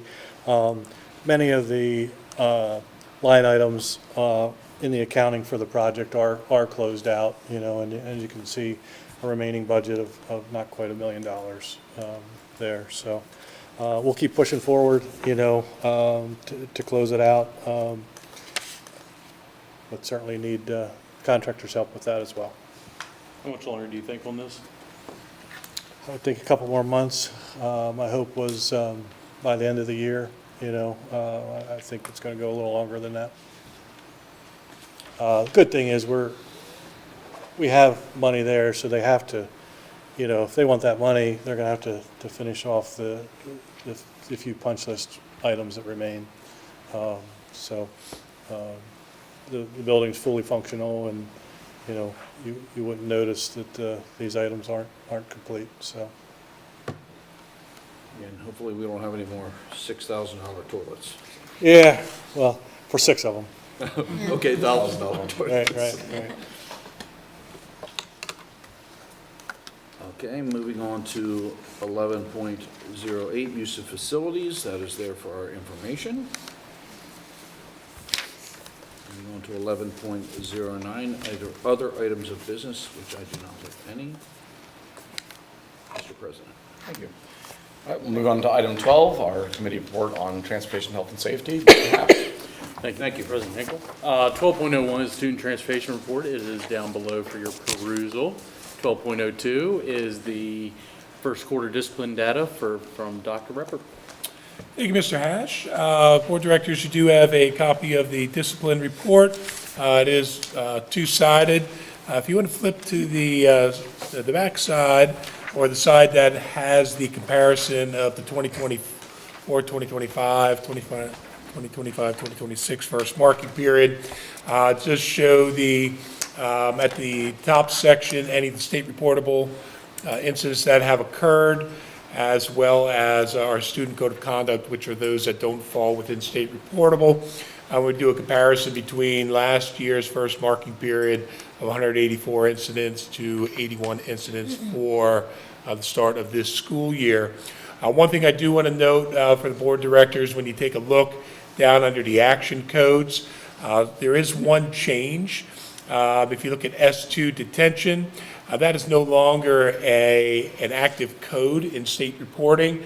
So where it shows up now is down at the bottom for S10 for other, which is detentions. So you won't see the detentions from last year to this year in the same code, in the same line item, but you'll see them still recorded, but it's a different line item that we have to report those based on how they changed that with the state reporting. So then we look at the overall actions to this point that have been reported through the first marking period, 175 actions of descriptions of what had occurred as a result of the behaviors, and to this point through the first marking period was 88. So definitely a reduction of incidents as well as infractions that students have earned as a result of their behaviors. By over half. Yeah, this is a big reduction. Yeah, I have a couple of questions for you.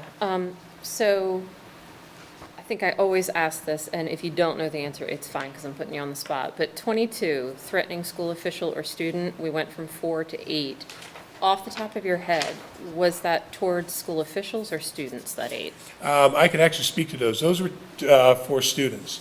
And as you know, one of our board policies regarding threat assessments, we do conduct those, and those are any type of threats that are made that the team that is now overseen by Mr. Leitzel as school safety security coordinator does meet with the building level teams to determine whether they are transient or substantive. But yes, those are student related. Okay, and then C, student code of conduct. I see that we went from 150 to 52. Now, don't get me wrong, I love that. Why, do you think? Now, that's a great question. We got great students? I like that answer. I do think that, you know, there's a lot of things that are in place. You know, we are now in our third year, going into fourth year of HRS. So that's 3 into 4 years of level 1 safe, supportive, and collaborative culture, where there has been an extensive focus on students and what the expectations are. You know, our handbooks, you know, continuing reviewing those expectations, you know, the visibility of staff, the visibility of our administrators, and our students being able to, you know, understand right from wrong, and more importantly, if there's concerns that are happening, we know, report those, you know, through Safe to Say, or report them to administrators, or share them with your parents, and your parents are sharing what those concerns are. But they're down. And so to drill down on that just a little bit, and for parents hearing it, you don't believe that, and you're encouraging us, that it's not that the school is just not reporting things, it's that students really are learning and expectations are being met and everything is clear with, you know, understanding what is appropriate behavior and what's not? Like, you really do believe that that's the answer?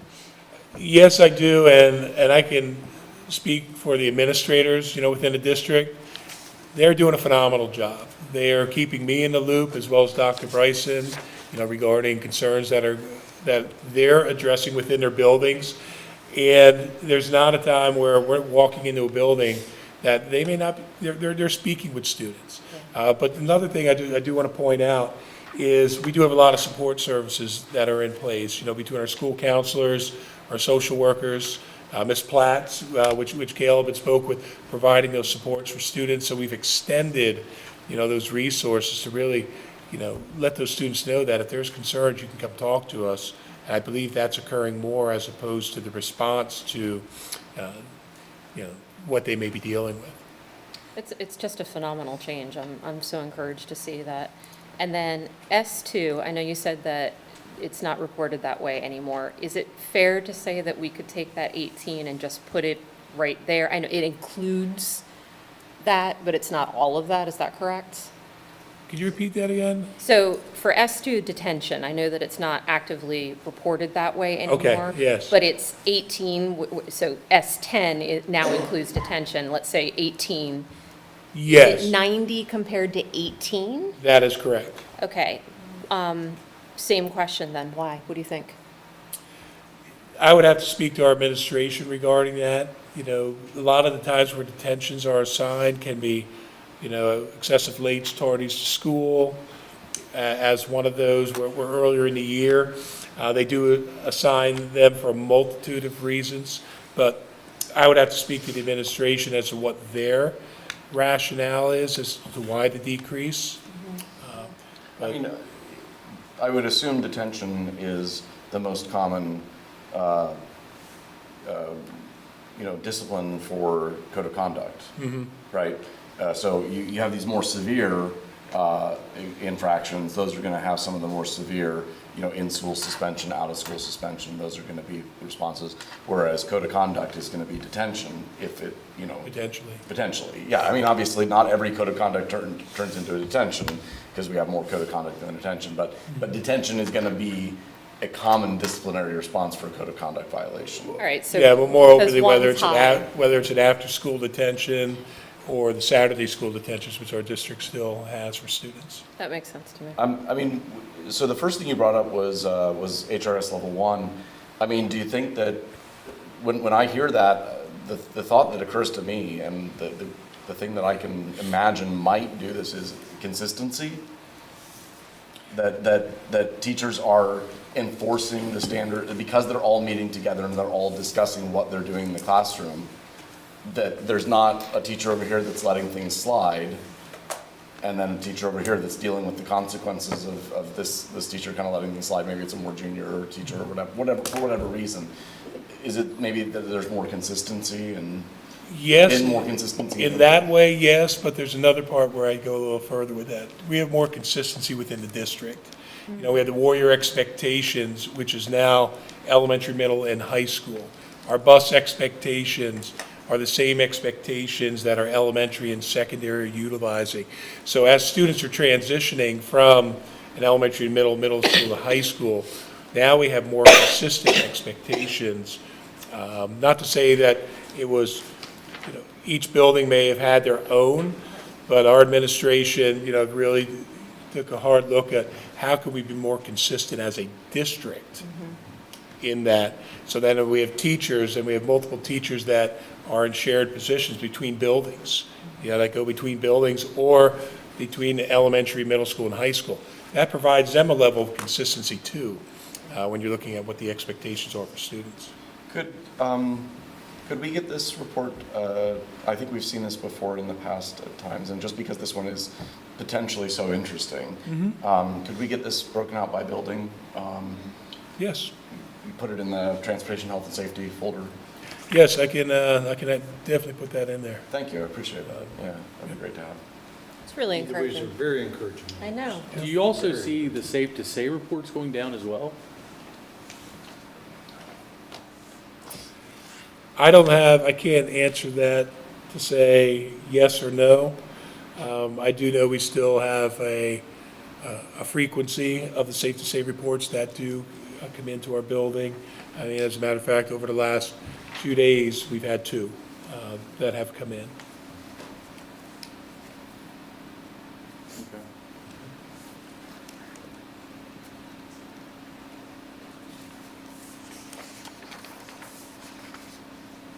Thank you. I'm good. 1203, other items of business. I have none. Back to you, President Hinkle. Thank you. Moving on to item 13, we've got our athletics and extracurricular, and I'll turn it over to Mrs. Doberman. Thank you. Item number 1301, the athletic report.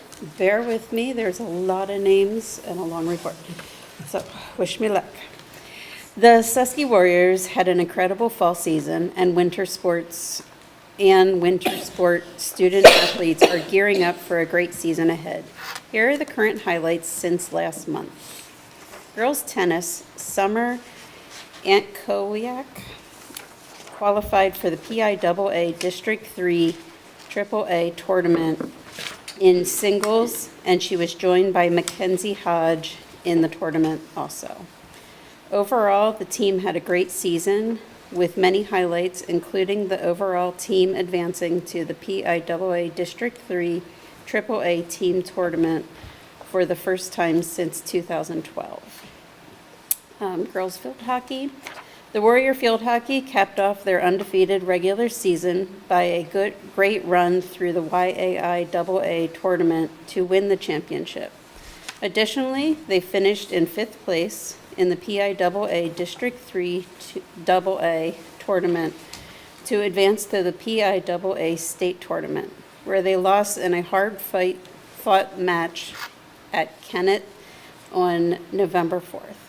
Postseason honors earned: YAIAA Division II Offensive Player of the Year, Kara Zabak. PIAA Division II Defensive Player of the Year, Danielle Lavery. PIAA Division II Coach of the Year, Jason Mulder. YAIAA, my bad. All sports, Carly Kieran, Kirsten Holloway, Brooke Shabdock, Addison Vickers, Ella Wetzel, Joey Zilt, Maddie Dempsey, Piper Marzullo, Addison Weeks. And in cross country, the Warrior boys and girls cross country team had great races in the YAIAA meet on October 14th. The boys team finished 6th place, and the Warriors team finished in 7th place overall in the YAIAA championships. The teams advanced to the PIAA District 3 championships on October 25th, where the Warrior girls team placed 7th in the AA race, and the boys team placed 5th in the AA race. Susky Warrior Madison Wirtz advanced on from districts to the state meet on November 1st in Hershey, where she ran a great race and represented Susquehannock well. Postseason honors earned were YAIAA Division II All-Stars Logan Trimble and Madison Wirtz. Girls volleyball. The Warrior girls volleyball team closed out their season on October 21st, where they hosted their PIAA District 3 tournament match. They had a close match, but fell to James Buchanan to finish their season. Postseason honors earned: YAIAA Division II All-Stars Ariana Pacunas, Olivia Freed, Danica Krebs, Lily Morton, and Mackenzie Turk. Boys soccer. The Warrior boys soccer had a great run through the postseason with some great matches. While they lost in the YAIAA tournament semifinals on October 14th, they rebounded to the PIAA District 3 AAA tournament to finish as runners-up and advance to the PIAA state tournament. In the PIAA state tournament, they traveled to Harrington for the first round game and lost a tough one to end their season.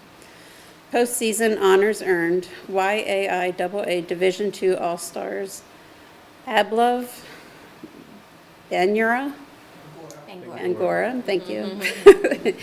Ryan Beckett, Brady Durkosh, Kyle McCarthy, Connor Eckert, Jaden Beckert, and Luke Wilson.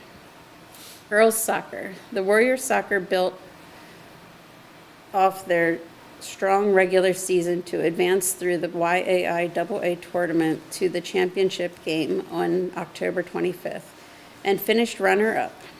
From there, they headed to the PIAA District 3 AAA tournament and earned a third-place finish to advance to the PIAA state tournament, where they traveled to play Radnor on November 4th. It was a nail biter, but they lost the first round game to end their season, end their 2025 season.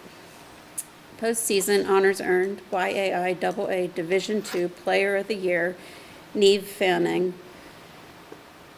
Coach of the Year, Kelsey McCullen. And All-Stars were Emily Walker, Hayden Murdoff, Aisha Nadia, and Julia Seidel. For football, the Warrior football team finished their season on October 24th, and they're looking to their off-season to get ready for next fall. They're looking, to their. Postseason honors earned. YAI AA All-Stars are Trevor Agard, Gabe Kleibaugh, Conovan, Jordan Brown, Dylan Lagore, Ian Braley, Ryan Simmons, and Nicole Graham. And it said Goff finished their season earlier in October. And that is everything for my report, and I do not have any new items for business. All right, thank you. If I can make comment. Sure. It's a real tribute to your class, Caleb, to have 3 teams make the state tournament. I mean, there were 9 teams from District 3 that went to state tournaments in general, and 3 of them were from Susquehanna, which that is a real testament. You guys really, really applied to your classes, did a basic job.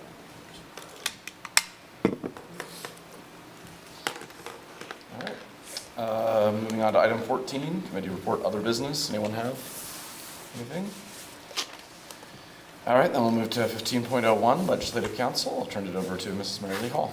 All right, thank you. So the PSBA-PASA 2025 conference was held on October 19th to the 21st, and it did not disappoint.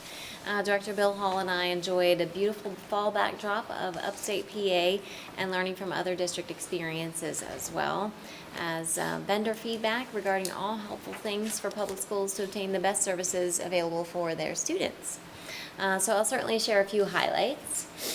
We got to test out the brand new GPS Learning Lab, which I have this, which is super cool. I'll share it around with the team here. So this is a learning lab available to all districts to schedule after January 1st, and it provides a mobile learning AI experience similar to the Ag Lab, if you might remember from when your kids were in school and it was coming to elementary schools, where the opportunity for enriched education is parked right outside your school building to use at your scheduled time. So the trailer is outfitted with advanced technology and interactive learning tools for school districts, staff, and students. So the Director Bill Hall and I were treated to a scenario where we were a school bus driver that experienced a situation with a student and tasked to de-escalate the circumstances presented to us. So I can say it was quite an encounter, and both of us felt like this would be really helpful for the district.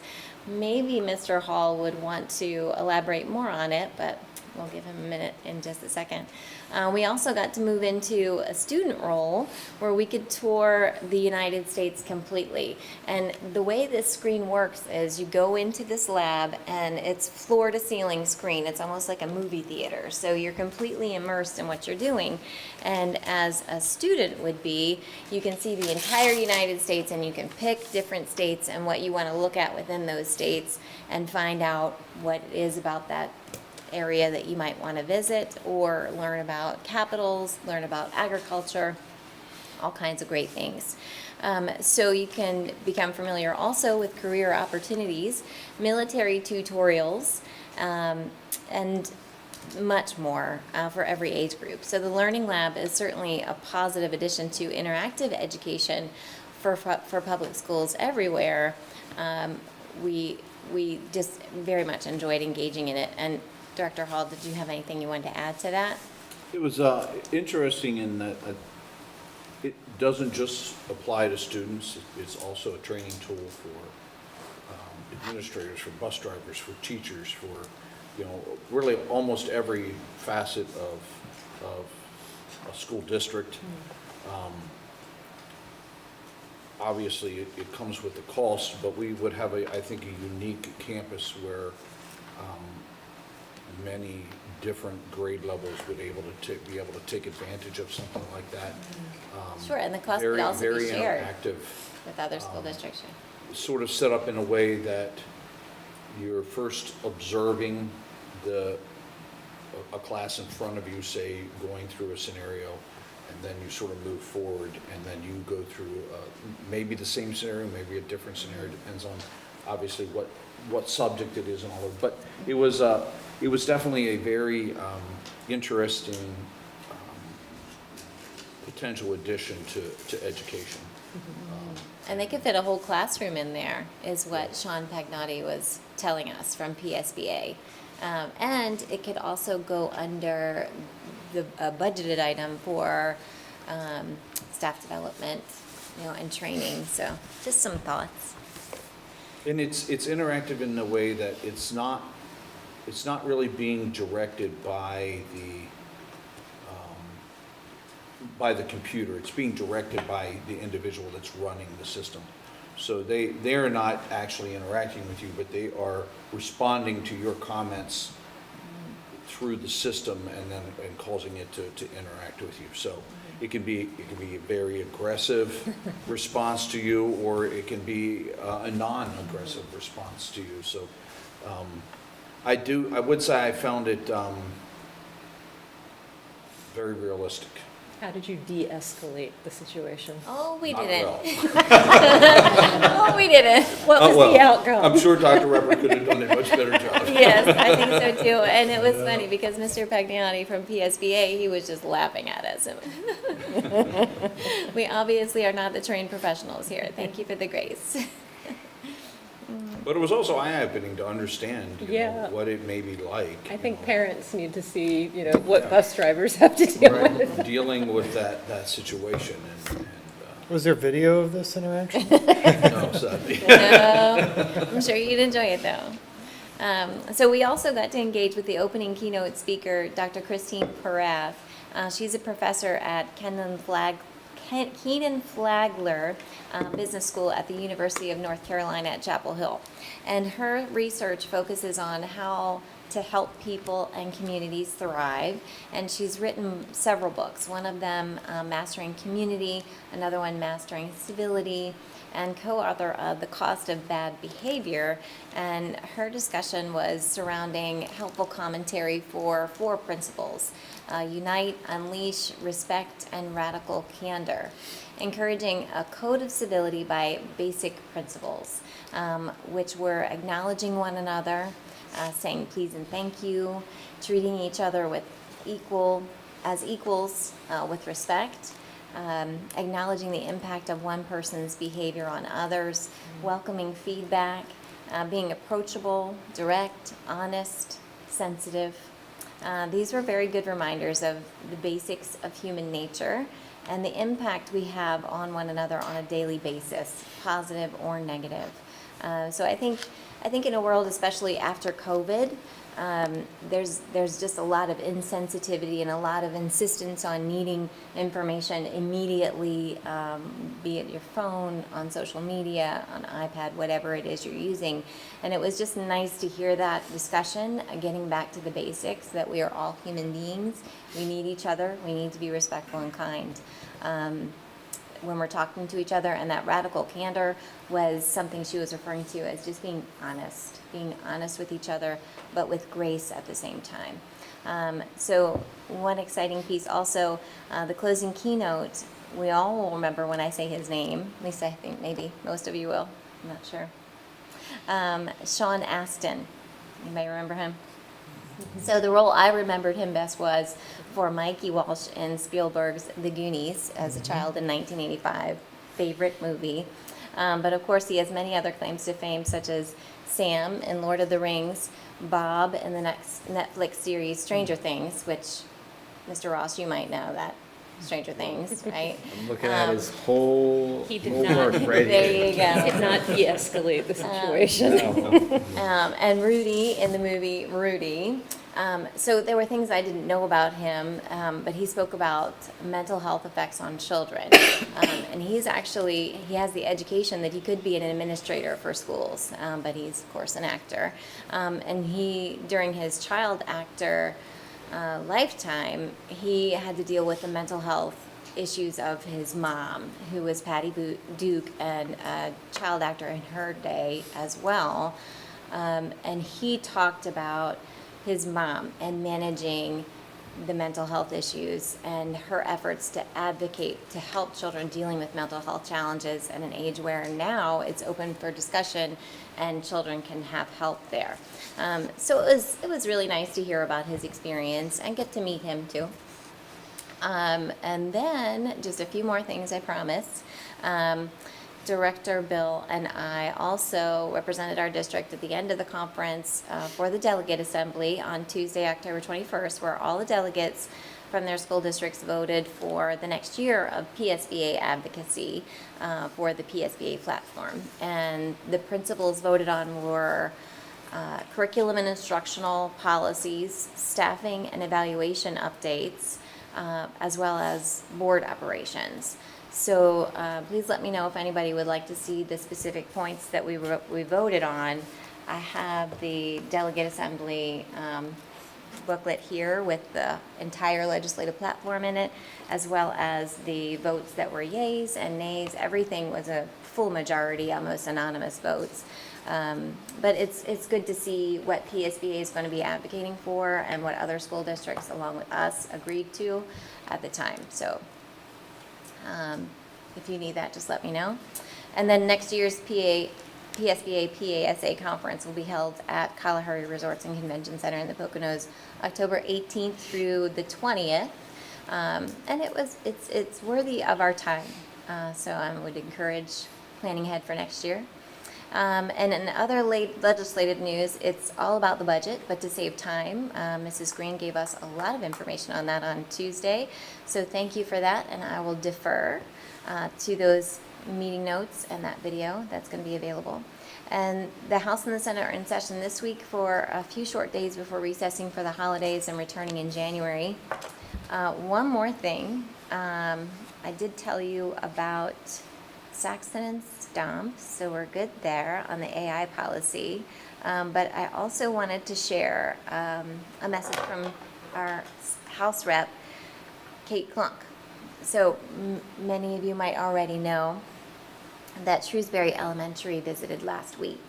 And she gave us a great compliment for those students. She said she appreciated the opportunity to show them around the Capitol, answer their questions, and what it was like to serve as a state representative. And she said the kiddos were, quote unquote, extremely well-mannered, knowledgeable about the state government and Pennsylvania history. And it was a pleasure to show them around the Capitol. And I haven't seen her give a shout out about a whole lot of school districts, so I just had to say that, woohoo, for Shrewsbury Elementary. That's pretty good. And that concludes my report. Thank you. Item 15.02, York County School Technology. Mrs. Donovan. I have nothing to report, but I did want to say that I have enjoyed representing them, and I've enjoyed every meeting that I've gone to there. It was neat getting to meet all the different school boards and school, I don't know, just the rest of the board, and just seeing the difference and also hearing the differences of their meetings. We do have the longest meetings. Not that that's a problem, but when we were talking about them, it was kind of funny they were like, you what? You have how many hours? Same thing at LIU. Yeah. So it's just kind of fun to hear, but I hope whoever takes it over enjoys going to them as much as I did. I won't mention the cookies. But but you get cookies every time, and you get to see students represented as Student of the Month, and you get little videos of it. And I highly encourage you to take the tour of the building and learn about York Tech, because honestly, it's so much to learn, and I still don't know everything. I started kind of getting into it more and more throughout the year, and I wish I would have dug in deeper at the beginning and asked a lot more questions. So whoever takes it over, ask questions, learn about it, know about it, and then enjoy the cookies. I love that they did the student of the month. Oh, That was that's so my favorite part. exciting. Yeah. Yes. And then the kids are parents- there at the meeting, which is nice. And the parents are invited, and you get to have a highlight of what they're interested in and how it's helping them in their career aspirations. It's just, it was beautiful. And go to the graduation. You won't regret it. Did they invite you to the pumpkin chunkin competition? I'm sure we could have went. I don't know. I don't know if they actually said you can come, but I mean, I'm sure if I said I wanted to come, I could have. But yeah, no, I highly recommend the graduation. I went last time and I was like, wow, that was, yeah.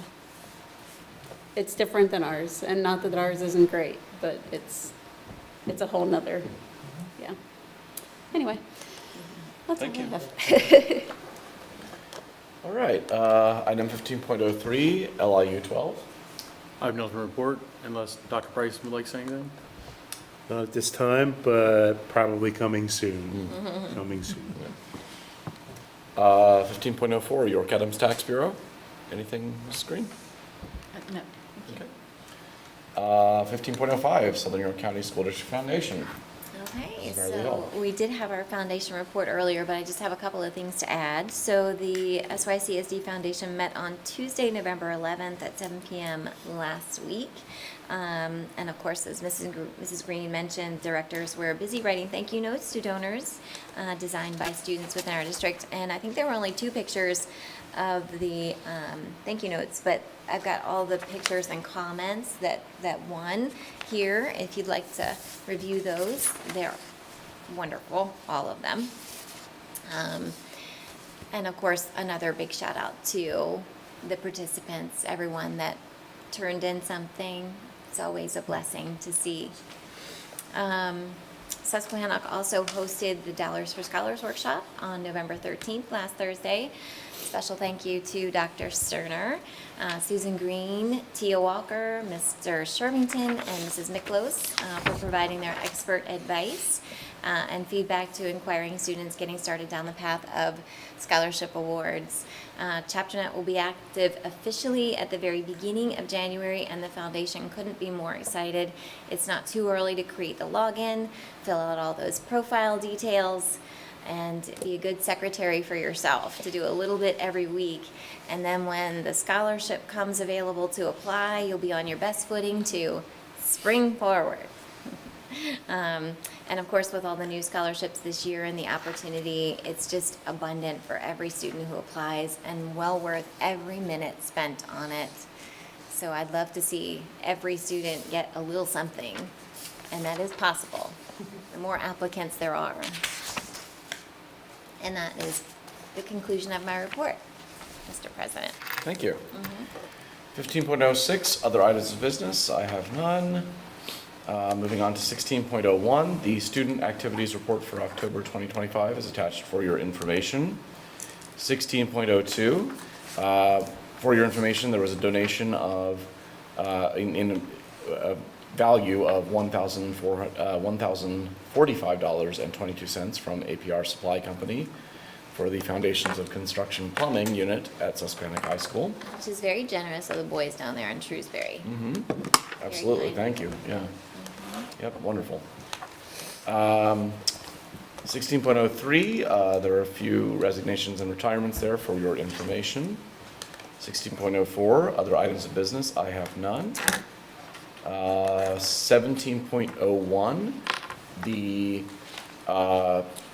report on home education outside cyber charter and LIU 12 is there for your information. Item 17.02, there are a few spring student teacher placements. We have Maggie Kujawa, Melissa Riccio probably, and Carson Taylor. And then announcements by the board president and superintendent. I will announce that the board reorg meeting will followed by regular business of the Board of Education will be held on December 4th, 2025 in this same building beginning at the same time, 7 p.m. Dr. Bryson. Thank you, President Hinkle. I want to wish a great job to Susky students Sam Sedgley, Libby Cox, Will Dumm, and Jacob Iowanowitz for being a part of WGAL's Brainbusters quiz show, an opportunity that they represented for the first time in district history, at least the history that I know of. It was a great evening for Family Fun Night. I know we shared that that was coming up, but just a big appreciation to Student Council as well as our advisors, Allison Altimos and Andy Warren, for a well-planned, executed event. If you've never been there, it is a crowded Halloween candy-given frenzy for a couple-hour period of time, but a lot of Way fun. to describe it. Yeah, right? Cut through my list that my guys here to my right and left already covered again. Our exceptional athletes, obviously already shared a lot about them, wrapped up an outstanding fall season, but just a special highlight to the three teams that were represented well tonight in both boys and girls soccer as well as field hockey. As already mentioned, it's not often you have three teams that qualify for states. In this case, we're about 10 minutes apart on the same evening outside of Philadelphia. So kudos to all of them, well-deserved. Also, big thank you to Shrewsbury Elementary School for their science night.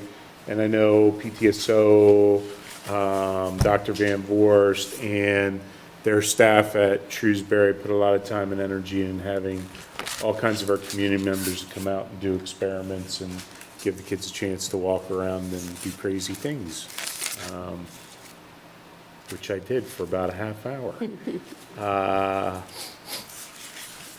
Also, big congratulations to the whole crew, costume, lighting, sound, performers, all of our staff that work on the fall play, which also went off.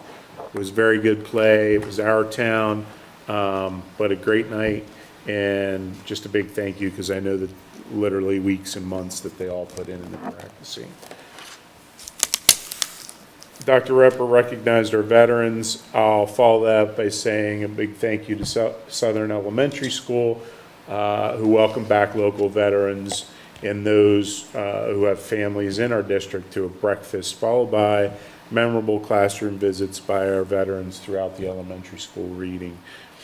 Always a very cool event as well, and that is growing and growing each time we go over there.